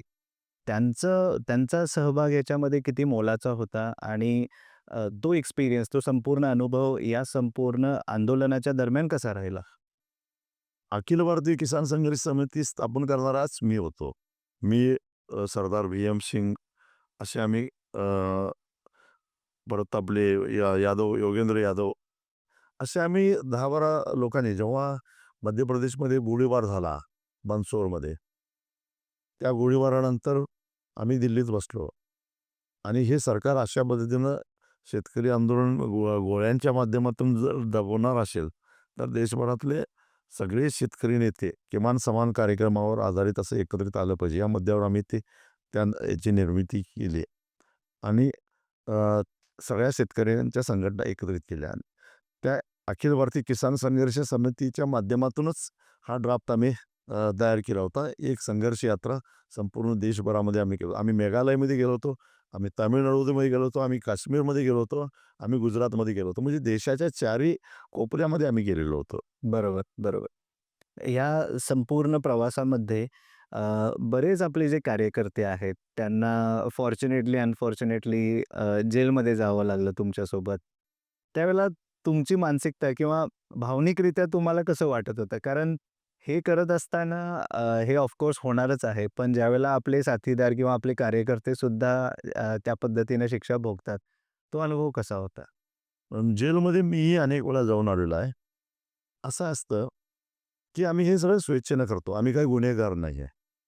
आता एकदा लोकसभेमध्ये गुन्हेगारी प्रवृत्तीचे जे खासदार आहेत, त्यांची एक लिस्ट आली होती, एका नियतकालिकाने छापली ती आणि त्यात माझं नाव प्रामुख्यानं होतं. पण मी काही गुन्हेगार नाही. पण या राजकीय स्वरूपातल्या सामाजिक प्रश्न हाताळताना दाखल केलेले गुन्हे आहेत. उत्तर प्रदेशमधले बाहुबली वेगळे आणि आम्ही वेगळे. आता माझ्यावर 302 सुद्धा आहेच. एका आंदोलनामध्ये पोलिसाचा मृत्यू झाला त्यामुळे 302 बसला. म्हणून काय मी खुनी आहे का? अ, 307 आहे म्हणजे हाफ मर्डर करणारा मी माणूस काय सुपारी ऐकून घेणारा माणूस आहे का? 395 आहे म्हणजे काय मी काय दरोडे टाकतो का? पण हे गुन्हे आहेत पोलिसांनी घातलेले आहेत. बरोबर. पण अ, त्याचा त्रास होतो नाही असं नाही. पण दुसरा अनुभव आमचा असा आहे, की जे कुठेच कुणाला माहिती नाही. आम्ही जेव्हा न्यायालयासमोर उभा राहतो, तेव्हा न्यायाधीशांची आमच्याकडे बघण्याची दृष्टी ही सहानुभूतीची असते. त्यामुळे अनेक केसेस आमच्यावर लावल्या, पण सिद्ध काय झाल्या, आम्ही निर्दोषच सुटलो सगळ्यातून. बरोबर. परत तुम्हाला आश्चर्य वाटेल, महाराष्ट्राच्या कानाकोपऱ्यामध्ये अनेक ठिकाणी माझ्यावर गुन्हे आहेत. पण एकाही जिल्ह्यामध्ये एकाही वकिलानं माझ्याकडे कधी फीची अपेक्षा केलेली नाही. म्हणजे उलट आमची केस चालवण्यात त्याला अभिमान वाटतो. अगदी अ, याचं म्हणजे स्टेशनरी किंवा तिकिटाचे पैसेसुद्धा ते घेत नाहीत. बरोबर. हा अनुभव येतो. माझ्या सहकार्यानेही असाच अनुभव येतो. आता माझ्या अ, चळवळीमध्ये 2011 साली चंद्रकांत नलावडे आणि कुंडलिक कोकाटे या 2 तरुणांचा बळी गेला. वाईट वाटलं. मी त्यावेळी येरवड्याच्या जेलमध्ये होतो. असं वाटलं की आता त्या कुटुंबियांना कुठल्या तो तोंड घेऊन कसं भेटायचं कसं? काय सांगायचं त्यांना? कुंडलिक तर 22 वर्षाचा होता आणि चंद्रकांत मला वाटतं 27-28 वर्षाचा. त्याचं लग्न झालं होतं. लहान मुलं होती 2 त्याला. कुंडलिकचे आई-वडील वयोवृद्ध झालेले होते. एकुलता एक होता. त्यांचं कसं व्हायचं? मला खरोखरच शरम वाटली त्यावेळेला, वाईट वाटलं आणि थोडंसं गिल्टी फील झालं मला, की आपण याला जबाबदार आहोत. आपण आंदोलन पुकारलं नसतं तर या तरुण बळी पडले नसते. म्हणजे प्रचंड मला मी दुखावला गेलो. करायचं काय आता? जे झालं ते झालं आणि मग मी ठरवलं, की मी त्या दोघांच्याही आई-वडिलांना भेटलो. आता तुमचा मुलगा तरी हयात नाही आहे. पण तो हयात असता, तो आम्ही परत तर आणू शकत नाही. पण तो हयात असता, तर त्यानं जे काही केलं असतं ते करण्याचा एक प्रयत्न करतोय. खारीचा वाटा म्हणून आ आम्हाला सरकारकडनं भीक नको, पण आम्ही काही ना काही करतो. असं सांगून मी बाहेर पडलो. 1 महिनाभर मी महाराष्ट्रभर झोळी घेऊन फिरलो आणि माझ्याकडे 40 लाख रुपये जमा झाले. दोन्ही कुटुंबांना मी 20-20 लाख रुपयाचे अ, एफ-डी करून डायरेक्ट त्यांच्याच ताब्यात दिले. म्हणजे म्हणजे तरीसुद्धा ते परत येणार नाही आहे. पण त्या काळामध्ये किमान तेवढा आपल्याला मदत तरी करता आली, हातभार लावता आला. माझा दुसरा एक सहकारी महेश पाटील नावाचा सैनिक टाकळी, ज्या गावातून बहुसंख्य सैनिकच निर्माण होतात. तो माझा एकदम मी सुरुवातीला चळवळ चालू केली त्यावेळेपासूनचा माझा सहकारी मित्र आहे. अचानक ऊस परिषदेच्या दिवशीच त्याचा मृत्यू झाला आणि लहान 2 मुलं आणि ब बघणारं कोण नाही असं परिस्थिती झाली. त्याचं घराचं स्वप्न अपूर्ण राहिलं होतं. तर आम्ही सगळ्यांनी मिळून त्याचं घर पूर्ण करून दिलं. आज त्याची बायको, त्याची दोन्ही मुलं त्या घरामध्ये किमान चांगला मुलांचं शिक्षणही आता पूर्ण होत आलं. असे चळवळीत काही प्रसंग आले. त्यावेळी आम्ही हे करण्याचा प्रयत्न केला. मी जेव्हा दौऱ्यावर असतो, तेव्हा आत्महत्याग्रस्त शेतकरी कुटुंबाला भेट दिल्यानंतर जेव्हा मला असं वाटतं, की या मुलांचं आता काय भवितव्य काय? माझा आता आजपर्यंतचा अनुभव असा आहे, की आत्महत्या करणारा करून जातो, पण मागं कुटुंबाची हेळसांड होते आणि सगळ्यात त्रास होतो त्याच्या विधवा पत्नीला. एकतर ग्रामीण भागातली जी काय अंधश्रद्धा म्हणा किंवा एकूणच स्त्रीकडे बघण्याचा दृष्टिकोन बघा. अनेक ठिकाणी त्यांचं लैंगिक शोषण होतं. त्यांच्याकडं तुझ्या नवऱ्यानं कर्ज करून आम्हाला संकटात टाकलं. असं म्हणून घरातली त्यांना हे नव्हतं. तिला त्रास देतात. तिची फरफट होते, मुलांची फरफट होते. आणि ते कुटुंब कर्ज तरी काय भेटत नाही आणि लोकांचा असा गैरसमज आहे, की आत्महत्या केल्यानंतर कर्ज माफ होतं. काही नाही. आत्महत्या करणाऱ्या कुटुंबाचे सुद्धा मग नंतर लिलाव निघून जे काही वसुली व्हायची ती होतच असते. तेव्हा असं त्याची विधवा उघड्यावर पडू नये, त्याची मुलं उघड्यावर पडू नयेत. पण मला जेव्हा वाटतं, की ही मुलं आता आपण स्वीकारले पाहिजेत, असे 20-22 मुलं मी आणून वेगवेगळ्या वसतिगृहामध्ये म्हणजे कारण माझ्याकडे तर काही व्यवस्थाच नाही. माझं एक स्वप्न आहे, की त्यांच्यासाठी एक निवासी वसतिगृह उभा करायचं. बघू कधी साध्य होतं ते. परंतु मी एक ना एक दिवस निवासी वसतिगृह सुरू करेनच. परंतु सध्या आता अ, अशी वेगवेगळ्या निवासी वसतिगृहात ठेवून तिथल्या संस्था चालकांना आम्ही सांगतो किंवा याची काय फी असेल ते आम्ही पाठवतो. पण याला इतर पोरांच्यासारखं चांगल्या पद्धतीचं शिक्षण द्या. अशी मुलं शिकवतो. काही आता शिकून तयार झाली.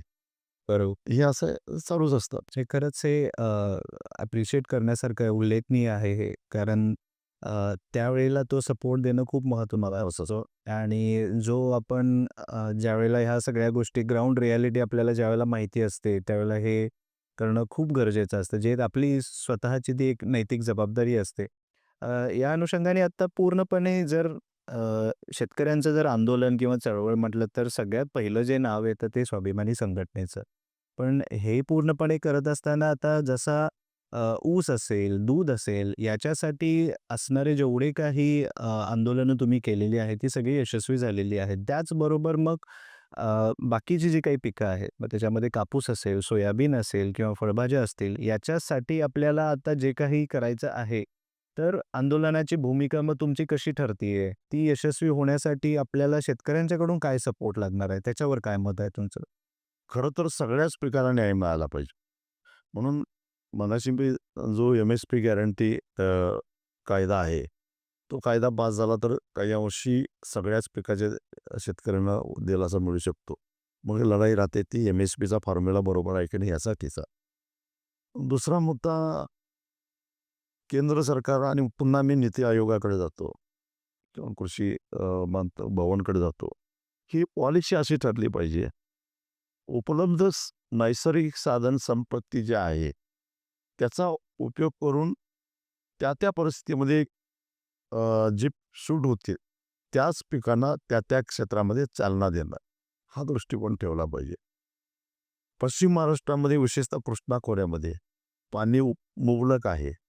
मग जास्त पाणी घेणारे केळी आणि ऊसासारखी पिकं तिथं येऊन देत. मराठवाड्यामध्ये पाण्याची उपलब्धता कमी आहे. तिथं फळबागांना प्रोत्साहन द्या. म्हणजे कमी पाण्यामध्ये येणारी जी फळबाग आहेत, द्राक्ष, डाळिंब अशासारखी संत्रा, मोसंबी यासारख्या पिकांना द्या. जी जिरायत पिकं आहेत, त्याच्याकडे विशेष लक्ष देणं गरजेचं आहे. कारण आपला देश अजूनही खाद्यतेलाच्या बाबतीत स्वयंपूर्ण नाही आणि तेलबिया हे प्रामुख्यानं जिरायत शेतीमध्येच उत्पादित होतात. त्यांना एक वेगळं बरोबर पॉलिसी असली पाहिजे. ती मराठवाड्यात वेगळी, पश्चिम महाराष्ट्रात वेगळी, असं विभागण्याही वेगळी पॉलिसी ती असली पाहिजे. त्याचबरोबर जसं तेलबियाच्या बाबतीत आपण स्वायत्त नाही म्हणजे प स्वावलंबी नाही, आपण आयात करतो. त्याचबरोबर डाळीमध्ये सुद्धा आपण स्वयंपूर्ण नाही आहे. आपण मोठ्या प्रमाणामध्ये डाळी आयात करतो. बरोबर. ना? डाळवर्गीय पिकंसुद्धा ही जिरायत भागातच येतात. म्हणून जिरायत शेतीचा एक वेगळा धोरण असलं पाहिजे. त्याच्यासाठी अ, काय वेगळं आपल्या बजेटमधनं काही तरतुदी केल्या पाहिजेत, काही सबसिडी जास्त दिल्या पाहिजेत, उपयुक्त माप दिलं पाहिजे. उदाहरण बघा आता म्हणजे आपण त्रयस्थपणानं जर बघितलं, तर सगळ्यात जास्त सबसिडी तशी निगेटिव्हच आहे सगळ्या पिकांना. कारण सरकारच्या धोरणामुळं बाजारपेठेत बसलेला माल आणि त्याची पैशात किंमत केली आणि प्रत्यक्षात अ, अ, आपल्याला सरकारकडून येणारी सबसिडी याची तुलना केली तर आपण निगेटिव्ह सबसिडीमध्येच आहोत. ऊसासकट सगळ्या पिकामध्ये. मग तरीसुद्धा त्यातल्या त्यात जी काही पॉझिटिव्ह थोडीफार सबसिडी मिळते, निगेटिव्ह असली तरीसुद्धा, ती एकाच पिकाच्या बाबतीत जास्त होते. बरोबर. हा असमतोल सरकारनं दूर केला पाहिजे ना, पॉलिसीच्या माध्यमातून. मग नीती आयोग काय करतं? उदाहरण मी तुम्हाला सांगतो. ऊस शेती शाश्वत आहे. कारण का तर बारमाही पाणी मिळतं. बरोबर. बारमाही पाणी का आहे? तर नद्या बारमाही आहेत. नद्या बारमाही का आहेत? तर धरणं बांधलेली आहेत. मग त्या धरणाला खर्च आलेला आहे की नाही? तो कोणी केला? सरकारनं केला. बरोबर. म्हणजे ऊसाच्या शेतीला सबसिडाइज पाणी मिळालं. कारण खर्च सरकारने केलेला होता. बरोबर? त्याच्यानंतर सगळ्यात जास्त विजेचा ग्राहक कोण आहे? ऊस उत्पादक शेतकरी. कारण तो 12 महिने वीज वापरत असतो. बरोबर? आणि मग सबसिडाइज वीज आहे. कारण अगदी MERCनं बांधून दिलेल्या दरापेक्षा कमी किमतीमध्ये आपल्याला वीज मिळते. मिळते. म्हणजे सबसिडाइज वीज मिळते ऊसाला. त्याच्यानंतर सगळ्यात जास्त रासायनिक खतं कोण वापरतं? ऊस उत्पादक शेतकरी. आता रासायनिक खताला सबसिडी सरकारची आहे मोठ्या प्रमाणात बजेटमध्ये तरतुदी बरोबर 80,000-90,000 कोटीची तरतूद वर्षाला होत असते. म्हणजे ती सबसिडी सुद्धा कोणाकडे गेली? ऊस उत्पादकाकडे गेली. म्हणजे खताची सबसिडी ऊस उत्पादकाला, पाण्याची सबसिडी ऊस उत्पादकाला, विजेची सबसिडी ऊस उत्पादकाला. पुन्हा त्या साखर कारखान्यावर प्रोसेस करणारे जे साखर कारखाने आहेत, त्याला आणि सरकार भाग भांडवल देतं, कर्जाची हमी देतं. म्हणजे प्रक्रियेला सबसिडीसुद्धा उत्पादक ऊस उत्पादक. म्हणजे अर्थात हे ऊस उत्पादकांच्यावर प्रेमाखातर नाही. साखर कारखान्यामध्ये जे काही पोचलेले जे काही पांढरे हत्ती आहेत, त्यांच्यासाठी सगळं असतं. म्हणजेच राजकारण्यांच्यासाठी आहे. मग ही जी हा जो असमतोल आहे, तसं मला सांगा की तेलबियाच्या बाबतीत रासायनिक खताचा वापर एकदम कमी आहे, म्हणजे सबसिडी कमी आहे. शाश्वत पाण्याचा संबंधच नाही, म्हणजे पाण्याची सबसिडी नाही. विजेचा संबंध अर्थाधिक नाही, विजेची सबसिडी नाही, खताची सबसिडी नाही, विजेची सबसिडी नाही आणि प्रोसेसला पण काही सबसिडी आहे असं नाही.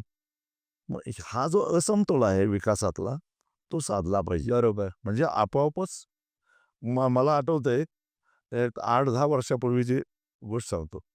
अचानक डाळीच्या किमती 80,000 त्या काळात ₹80 वर गेलेल्या होत्या. आणि डाळीच्या किमती वाढल्या म्हणजे याचा अर्थ हरभऱ्याच्या आणि तुरीच्या किमती वाढणारच. मी एका शेतकऱ्याच्या शेतावर गेलो होतो. त्यानं ठिबक सिंचनावर तूर केली होती. द्राक्ष बाग काढून. मी त्याला विचारलं, "काय?" "अरे मला ₹80 मिळतात तुरीचं." म्हणजे त्यावेळी मला वाटतं तुरीचा भाव ₹60-65 किलो होता. मला तुरीतून पैसा द्राक्षेपेक्षा मिळाल्यानंतर मी कशाला द्राक्षे करू? कशाला ऊस करू? म्हणजे आज जे काही शेतकऱ्यावर आरोप होतो ना, की सगळे मेंढरासारखं ऊसच करतात. हां. त्याचं कारण सरकारचं धोरण आहे लक्षात. जर तुम्ही अशाच प्रकारचं प्रोत्साहनाचं धोरण तुम्ही तेलबियाच्या बाबतीत म्हणजे भुईमूग असेल, सूर्यफूल असेल, सोयाबीन असेल, अशी पॉलिसी तुमची राहायची. त्याला टेक्नॉलॉजी आता जगभरामध्ये जेम टेक्नॉलॉजीचे तयार झालेले जे बियाणं आहेत ते वापरले जातात. त्यामुळे त्यांचं उत्पादन वाढतं, तणावावरचं नियंत्रण कमी तण नियंत्रण होतं. त्यामुळे उत्पादन खर्च कमी होतो आणि उत्पादन वाढतं. आमच्याकडे ते जीएमच्या बियाण्याला बीटी बियाण्याला बंदी आहे, सोयाबीनला. मक्याच्या बाबतीत बंदी आहे. ही टेक्नॉलॉजी जरा का आली, उत्पादन वाढेल, उत्पादन खर्च कमी होईल आणि त्याचबरोबर शाश्वत असं धोरण जर का राहिलं, तर या सगळ्या पिकांना सुद्धा चांगलाच भाव मिळेल आणि त्यामुळं जिरायत शेतीसुद्धा फायद्याची आहे. आणि मग जिरायत शेतीतला तरुण अ, गाव सोडून शहरामध्ये जाणार नाही अक्षर. आज जर का विस्थापितांचे जर लोंढे बघितले, तर बागायती पट्ट्यापेक्षा जिरायती पट्ट्यातून जास्त आहे. जास्त आहे. आणि त्याचं कारण हे आहे. हे आहे. बरोबर. हे हे करायचं कोणी कृषी भवननं करायचं आहे, हे कोणी करायचं नीती आयोगानं करायचं आहे. ते होत नाही. बरोबर, बरोबर. म्हणजे आज आपल्या डिस्कशनला जी आपण सुरुवात केलेली होती, की तरुण वर्ग शहराकडे का चाललेला आहे? त्यांना शेतीमध्ये का इंटरेस्ट येत नाहीये? का पाठ फिरवत आहेत? त्याच्या अगदी मूळ सोबत आपण हे पूर्णपणे बघतोय, की धोरण हे जे आहे, हाच पूर्णपणे रूट कॉज आहे. आंदोलनामध्ये बऱ्याचदा असं सुद्धा झालेलं आहे, अगदी जे रिसेंटली तुम्ही मगाशी पण सांगितलं, की बरेच असे आरोप तुमच्यावर आलेले आहेत. अगदी रिसेंटली सुद्धा जे लोकांनी वाचलेला आहे तो आरोप म्हणजे सेटलमेंटचा आरोप. तर हे कितपत खरं आहे? लोकांनी हे अगदी शेतकऱ्यांनी हे कोणत्या पद्धतीनं घेतलेलं आहे, की ज्यावेळेला आपल्यावर एवढ्या सगळ्या गोष्टी करून सुद्धा किंवा एवढी आंदोलनं करून सुद्धा आपल्यावर अजून सुद्धा जर सेटलमेंटचे आरोप जर होत असतील, तर ते कितपत खरं आहेत? आणि त्याला तुम्ही काय काय जस्टिफिकेशन द्याल? नाही, आरोप हे सगळ्यांच्यावरच होत असतात. महात्मा फुलेंच्यावर झाले, महात्मा गांधीजींच्यावर झाले. मी स्वतःला त्यांच्या बरोबरीचा मानत नाही. पण जो काम करतो त्याच्यावर आरोप हे होतच असतात. बरोबर. आणि ज्यांचे हितसंबंध दुखावलेले असतात, हं, त्यांना आरोप करण्याशिवाय दुसरा मार्ग नसतो. त्यामुळे ते आरोप होतच राहणार. पण मी तुम्हाला आज अभिमानानं सांगतो, शरद जोशींच्या नंतर दीर्घकाळ शेतकरी चळवळीमध्ये राहून शेतकऱ्यांच्या विश्वासाला पात्र ठरणारा मीच शेतकरी नेता आहे. पुढच्या वर्षी 25वी ऊस परिषद आहे. म्हणजे गेली 25 वर्ष शेतकऱ्यांचा विश्वास अढळ राहिलेला आहे. हेच माझं सर्टिफिकेट. बरोबर, बरोबर. हे शरद जोशींच्या नंतर कोणालाच जमलेलं नाही. त्यामुळं अशा आरोपांना उत्तर देण्याचं काही कारणच नाही. शेतकरीच त्याचं उत्तर देता येत आहे. त्यामुळे दीर्घकाळ शेतकऱ्यांच्या मनावर राज्य करणं एवढं सोपं नाही. लोकप्रिय होणं सोपं आहे, पण ते टिकवणं फार कठीण आहे. कठीण आहे, कठीण आहे. मला 2 ते मला जमलेलं आहे. बरोबर. त्यामुळं शेतकऱ्यांचं माझं नातं काय आहे, हे तिसऱ्यानं कुणी काही बोलायचं काही कारणच नाही. बरोबर. पण या 25 वर्षामध्ये अजून एक गोष्ट जी ऑब्झर्व्ह होते ती म्हणजे पक्षाच्या सुरुवातीला अगदी पहिल्या फळीतले जे कार्यकर्ते होते ते पहिल्यापासून होते. पण नंतर जसं त्यांना पदप्रतिष्ठा मिळत गेली तसे ते सुटत गेले. त्यांनी पक्षातून एक्झिट घेतली. त्याच्यामध्ये नेमकं आपलं काही चुकलं की नेमकं काय घडलं असेल? तर याचं कारण असं आहे, कार्यकर्त्यांची असलेली मानसिकता. मी ठरवून या चळवळीमध्ये आलेलो आहे. बरोबर. म्हणजे काजवा जसं दिव्यावर झडप घालत असतो, त्यावेळी काजव्याचं ध्येय एकच असतं, एक तर दिवा जळेल, नाही दिवा विझेल किंवा माझे पंख जळतील. कधीतरी बऱ्याच वेळा काजवा जळून जातो, बरोबर. दिवा विझत नाही, पण एकदा दिवा विझतो. त्या पद्धतीनं मी ठरवून या चळवळीमध्ये आलो होतो. एकतर माझा शेवट होईल, नाहीतर माझ्या हाताला काहीतरी यश लागेल. बरोबर. आणि 30-35 वर्षापूर्वी जे माझ्या डोळ्यासमोर ध्येय होतं, तेच ध्येय आजही माझ्या डोळ्यासमोर आहे. आणि त्यामुळं मी विचलित न होता माझं मी काम करत राहिलो. मी जर मनात आणलं असतं तर एक यशस्वी राजकारणी म्हणून राष्ट्रीय पातळीवरचा मोठा नेता बनलो असतो. राईट. पण राईट. माझ्यातला शेतकरी नेता त्यावेळी मरून गेला असता. बरोबर. मी माझ्यातला शेतकरी नेता मरून दिला नाही. माझं राजकीय करिअर मी पणाला लावलं आणि त्याचे परिणाम आज मी भोगतोय, पण त्याचा मला अजिबात पश्चाताप होत नाही. ही जी भूमिका आहे ती इतर सहकाऱ्यांच्यामध्ये नाही आहे. एका विशिष्ट टप्प्यावर आल्यानंतर, नाव झाल्यानंतर, प्रसिद्धी मिळाल्यानंतर आता त्याचा मला काहीतरी फायदा झाला पाहिजे अशी ज्यावेळी जाणीव तयार होते, त्यावेळी त्या कार्यकर्त्यांच्यातलं ध्येय बाजूला पडतं, ध्येयवाद बाजूला पडतो. आणि मग त्यांना असं वाटतं की आपण अडगळीत पडलो, आपण चुकीच्या ठिकाणी सापडलेलो आहोत, आपल्याला भरारी घ्यायला अजून आकाश शिल्लक आहे, क्षितिजापर्यंत जायचं आहे.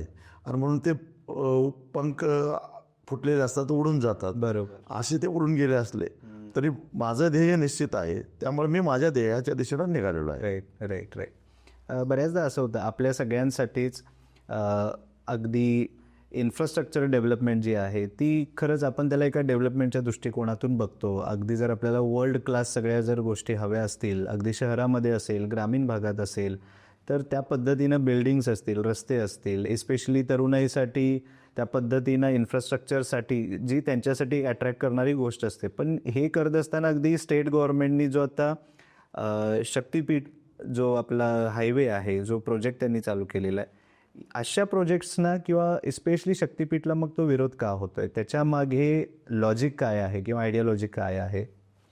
पायाभूत सुविधा पाहिजेत का? तर 100% पाहिजेत. पण शरद जोशींचं एक वाक्य मी तुम्हाला पुन्हा सांगतो की शेतकऱ्यांची थडगी बांधून त्याच्यावर विकासाचे मनोरे उभा करू नका. तुम्ही विकासाचे मनोरे उभा करा, पण त्या मनोऱ्याखाली शेतकऱ्यांची थडगी दबता कामा नयेत.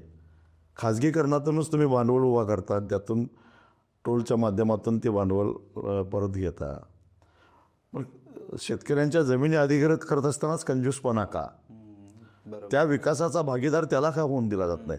त्याला उद्ध्वस्त करून विकासाचे मनोरे कुणासाठी तुम्ही बांधतात? बरोबर. हा खरा मूलभूत प्रश्न आहे. आणि शक्तिपीठच्या बाबतीत बोलायचं झालं तर हा अनावश्यक आहे. एक तर नागपूर रत्नागिरी जो राष्ट्रीय महामार्ग आहे त्याला समांतर असणारा हा महामार्ग आहे. आणि हा राष्ट्रीय महामार्ग जो आहे नागपूर रत्नागिरी कोल्हापूरपर्यंत जवळपास पूर्ण होत आलेला आहे. कोल्हापूर जिल्ह्यातच थोडा भाग राहिलेला आहे. त्याच्यावर जो टोल वसूल होतो तो त्यांच्या अपेक्षेच्या फक्त 25%च वसूल होतो, हे लक्षात ठेवा. म्हणजे सध्या आहे तोच रस्ता तोट्यात असताना त्याला समांतर दुसरा रस्ता खाजगीकरणातूनच कशासाठी? आणि तुम्हाला एक्सप्रेसवेज करायचा आहे तर केंद्र सरकारला, राज्य सरकारने एक पत्र लिहावं की राष्ट्रीय हा जो नागपूर रत्नागिरी राष्ट्रीय महामार्ग आहे, कोल्हापूरपर्यंतचा जो काय महामार्गाचा भाग आहे तो 4 पदरीच्या ऐवजी 8 पदरी करावा. त्याची आधी त्यांच्याकडे जमीन अधिग्रहित करून ठेवलेली आहेच. आणि त्यातले 4 लेन आहेत ते एक्सप्रेस करावेत, 4 लोकल ठेवावेत. बरोबर. वेगळं काही करायची गरज नाही ना. पण यातली गोम अशी आहे की 1 किलोमीटर 35 कोटीत व्हायला पाहिजे, तो 108 कोटीमध्ये व्हायला लागलेला आहे. म्हणजे जवळपास तिप्पट खर्च वाढवून, म्हणजे त्याच्यामध्ये जवळपास 50,000 कोटी रुपयाचा मलिदा त्याच्याशी संबंधित असणारे सगळे राजकीय आणि प्रशासकीय अधिकारी पदाधिकारी वाटून घेणार आहेत. आणि ह्यासाठी शक्तिपीठ महामार्गाचा घाट घातला जातो आहे, म्हणून त्याला आमचा विरोध आहे. एक महाराष्ट्रातला जबाबदार नागरिक म्हणून सुद्धा त्याला विरोध आहे, कारण आधीच महाराष्ट्रावर 9 लाख कोटी रुपयाचं कर्ज आहे.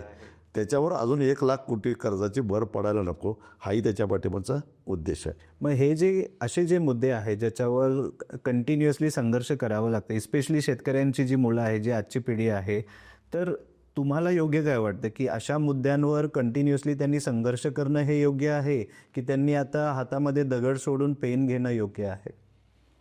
नाही, जेव्हा अन्याय होतो त्यावेळी दगड घेतलेच पाहिजेत, आणि त्या दगडामुळे मलाही 4 काचा फुटतील, पण त्या काचा फुटण्यामुळे होणाऱ्या नुकसानीपेक्षा फायदा जास्त होत असेल तर 4-2 काचा फुटल्या तर काही हरकत नाही.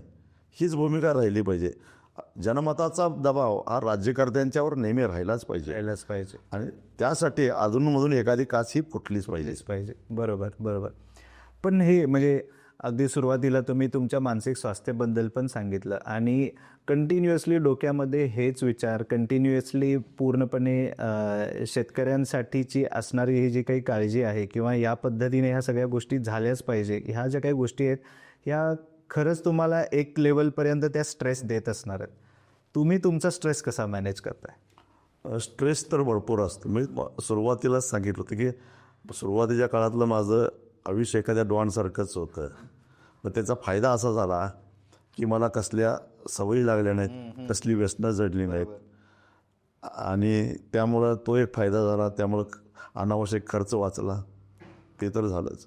परंतु मी जर का चळवळीमध्ये आलो नसतो, मी शेतकरी झालो नसतो, तर सुरुवातीला शालेय जीवनामध्ये मला मराठी विषयात PhD करून प्राध्यापक व्हायचं होतं, मराठी साहित्यिक व्हायचं होतं, आणि लिहिण्याचं माझं आज आहे, मी तो छंद जोपासलेला आहे. मुळातच थोडंसं मला मी जर चळवळीत नसतो नक्कीच चांगला साहित्यिक झालो असतो. बरोबर. पण ते माझं काय राहिलं. त्यामुळं मला विनोदी साहित्याची आवड असल्यामुळं मी जेव्हा ट्रेस येतो त्यामुळं विनोदी साहित्य असेल किंवा हास्य विनोद असेल, सहकाऱ्यांच्याबरोबर मोकळेपणानं बोलणं, मोठमोठ्यानं हसणं, मोकळेपणाच्या गप्पा मारणं, असं करून मी माझा स्ट्रेस कमी करत असतो. हीच माझी खासियत आहे.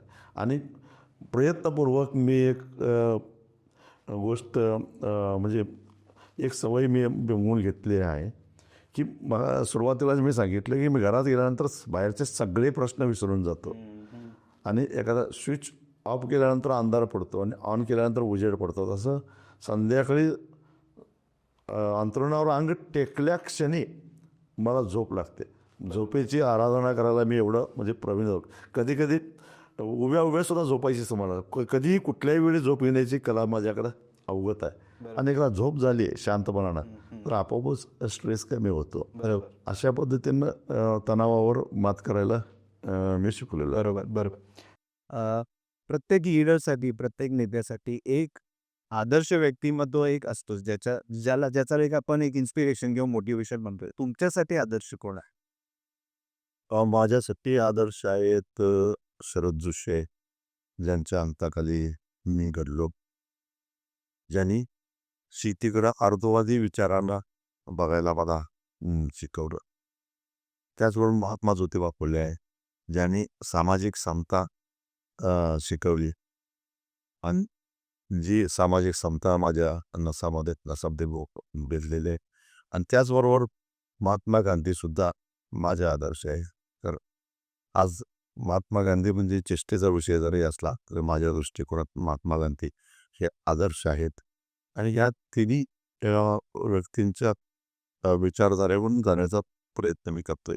आणि छत्रपती शिवाजी महाराजांचा आदर्श आहे, प्रतिकूल परिस्थितीमध्ये आहे ज्या साधनांशी कसं लढायचं हे मी महाराजांच्या एकूण चरित्रातून शिकलेलं आहे. या 4 व्यक्तींचा आदर्श घेऊन मी वाटचाल करतो. पण बऱ्याच जणांना असा एक प्रश्न पडतोय की कदाचित ते तुम्हाला शक्य पण होतं अगदी सुरुवातीपासून, की नेहमीच तुम्ही आंदोलनं जी केलेली आहेत ती सरकारच्या विरोधामध्ये गेलेली आहेत. असं कधी तुम्हाला वाटलं नाही का एक विशिष्ट रिलिजन स्पेसिफिक एक विशिष्ट समाजातनं वर्ग जो आहे त्याला पूर्णपणे जे काही लागतं तो पूर्णपणे देणं आणि आपली वोट बँक जी आहे ती वोट बँक पूर्णपणे रिझर्व्ह करून ठेवणं, प्रोटेक्ट करून ठेवणं, असं कधी वाटलं नाही तुम्हाला? हे बघा, सुरुवातीच्या काळात राजकारणाचा आणि राजकीय नेत्यांचा तिरस्कार करणारा मी माणूस. अपघातानं राजकारणामध्ये आलो. कारण शरद जोशींनीच सांगितलं, की अ, रस्त्यावरची लढाई एका विशिष्ट टप्प्यानंतर ती सभागृहात द्यावी लागते, कारण तिथं धोरण ठरतं आणि तिथं आपले विचार गेले पाहिजे. त्यामुळं आपल्याला या राजकारणाच्या खाणीमध्ये पडायला लागलं. पण ते पडत असताना मी एकदा अण्णा हजारेंना सुद्धा बोललो होतो. राजकारण ही एक गटारगंगा झालेली आहे, बरोबर आहे. आणि राजकीय नेते गटारीतले किड्याप्रमाणे त्या राजकारणात वळवळत आहे. पण तरीसुद्धा सज्जन लोकांनी त्या राजकारणापासून अलिप्त राहून चालणार नाही. कारण त्या गटारीतूनच शेवटी आपल्याला कसं जगायचं हे धोरण ठरत असतं. तेव्हा आपण आपले स्वच्छ हात त्या गटारीत घालायचे आत्मविश्वासानं. ही गटार साफ झाली पाहिजे, पण हात बरबडता कामा नये. आजपर्यंत तरी माझ्या हाताला गटारीची घाण लागलेली नाही आहे. आणि कारण पहिल्यांदा जेव्हा लोकांनी मला निवडून दिलं 2004 साली 16 ऑक्टोबर 2004 तो दिवसही मला आठवतं. याच विक्रमशिला मैदानातून संध्याकाळच्या सूर्योदयाच्या वेळीमध्ये मावळत्या सूर्याला साक्षी ठेवून मी सगळ्यांना एक अभिवचन दिलेलं होतं. कारण वर्गणीकडून लोकांनी मला पहिल्यांदा निवडून दिलं होतं, की ज्या दिवशी जन्माला आलो त्या दिवशी माझे हात स्वच्छ होते आणि ज्या दिवशी शेवटचा श्वास घेईल त्या दिवशी सुद्धा हे हात स्वच्छ राहायचं. ते आजपर्यंत मी वाहिलेलं आहे. आता मुद्दा आला, की बरंच अ, सुरक्षित राजकारण करता आलं असतं. मुळामध्ये राजकारण करण्यासाठी मी त्या क्षेत्रात आलेलोच नव्हतं. मी चळवळीची अपरिहार्यता म्हणून निवडणुकीच्या राजकारणामध्ये आलो. पण चळवळीसाठी राजकारण वापरलं मी. राजकारणासाठी चळवळ कधीच वापरलेलं नाही. जर मला करायचं असतं, तर मला कंटाळा येईपर्यंत कायम मी लोकप्रतिनिधी राहिलो असतो आणि देश पातळीवरचा मोठा पुढारी सहज चालू असतो. तेवढी संधी माझ्याकडे आहे. मला त्याच्यावर आत्मविश्वास आहे आणि तेवढं कौशल्यसुद्धा आहे. पण मला यशस्वी राजकारणी व्हायचं नव्हतं. तर मला दबलेल्या शेतकऱ्यांच्या वंचक्याला वाचा फोडायची होती आणि त्याला आवश्यक आहे म्हणून मी राजकारण करतो आणि म्हणून मी त्या वाट्याने गेलेलो नाही. हे संपूर्ण डिस्कशन संपवण्यापूर्वी शेवटचे सगळ्यात 2 महत्त्वाचे प्रश्न. पहिला प्रश्न म्हणजे पुढच्या 5 वर्षामध्ये अ, तुम्हाला जे काही तुमच्या डोक्यामध्ये आहे, की एक्झॅक्टली तुमचा गोल काय आहे? कोणत्या गोष्टींवर तुम्हाला जास्त फोकस ठेवायचा आहे? एक तर सामाजिक सुधारणा व्हाव्यात या दृष्टिकोनातून जनजागृती करणं. कारण आता आपण बघायला लागलोय, आपण नेहमी ऐकतो, की हा महाराष्ट्र साधू संतांचा आहे, पुरोगामी विचाराचा आहे. पण ते साधू संतांचे विचारही बाजूला पडायला लागलेले आहेत. कीर्तनाच्या, प्रवचनाच्या नावाखाली अ, पाचकट विनोद करणे किंवा कुठल्यातरी विशिष्ट धर्माचा विचार थोपवणे, अशा प्रकारचे करतात. म्हणजे आज समाज प्रबोधन तिथूनही होताना दिसत नाही आहे. दुसऱ्या बाजूला सामाजिक क्षेत्रामध्ये काम करणारे कार्यकर्त्यांची संख्या कमी होत चाललेली आहे आणि त्यामुळं जनसामान्यांच्यावर अ, जो विचाराचा पगडा पाहिजे होता तो कमी होताना दिसतो. फुले शाहू आंबेडकर आता फक्त तोंडातच राहिलेले आहेत, ते कृतीत दिसत नाहीत. पण त्यांचे विचार चिरस्थायी आहेत, लक्षात ठेवा, आणि समाजाच्या हिताचे आहेत.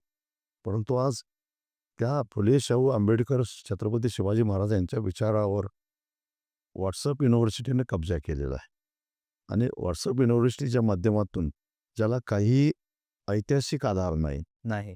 तात्विक आधार नाही, अशा प्रकारच्या अ, अफवा पसरवणं, अशा प्रकारचे विचार मांडणं, तर्कहीन विचार पसरवणं, हे जोरात चाललेलं आहे. तरुणांना त्यांच्यापासून बाजूला काढणं हे एक मोठं आव्हान आहे. म्हणून तरुणांनी वाचन संस्कृती जपली पाहिजे. वाचलं पाहिजे, ग्रंथ वाचले पाहिजेत, संदर्भ ग्रंथ वाचले पाहिजेत, इतिहास तपासला पाहिजे. प्रबोधनपर व्याख्यानं ऐकली पाहिजेत. परंतु आज डोकी भडकवणाऱ्या अ, अ, व्याख्यानं व्हायला लागलेले आहेत. सांप्रदायिक विचाराचा मारा करणारे विचार सातत्याने तरुणांच्या समोर चालले आहेत. हा देश हा 18 पगड जातींचा आणि वेगवेगळ्या धर्मांचा विविधतेने नटलेला हा देश आहे. त्याचं ते सौंदर्य तसंच अबाधित राहिलं पाहिजे. आणि अर्थवादी विचारावर धर्मवादी आणि जातीवादी विचारांचा पगडा बसायला लागलेला आहे. त्या अर्थवादी विचाराला पुन्हा चालना द्यायची आहे. कारण धर्मवादी आणि जातीवादी विचारांना आपलं पोट भरत नाही, आपलं स्वास्थ्य ठीक राहत नाही. पण अर्थवादी विचारांना मात्र निश्चितच तुम्हाला माणूस म्हणून जगायला तुम्ही पात्र ठरू शकता. तेव्हा हे विचार समाजापर्यंत पसरवत नेणं हे माझं पुढचं भविष्यातलं उद्दिष्ट आहे. बरोबर. आणि सगळ्यात शेवटचा जो सगळ्यात महत्त्वाचा प्रश्न खास तरुणांसाठी आहे, तो म्हणजे तरुणांना असा तुम्ही काय संदेश द्याल, जो शेती ॲज अ बिझनेस म्हणून आपण कन्सिडर करूयात पहिला मुद्दा आणि दुसरं म्हणजे जी व्यसनाधीनता वाढतीये, याच्यावर तुम्हाला काय संदेश द्यायचा आहे?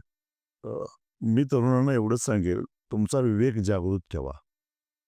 विवेक हरवू नका आणि स्थिर बुद्धीनं प्रश्नांना भेदण्याचं प्रावीण्य प्राप्त करा.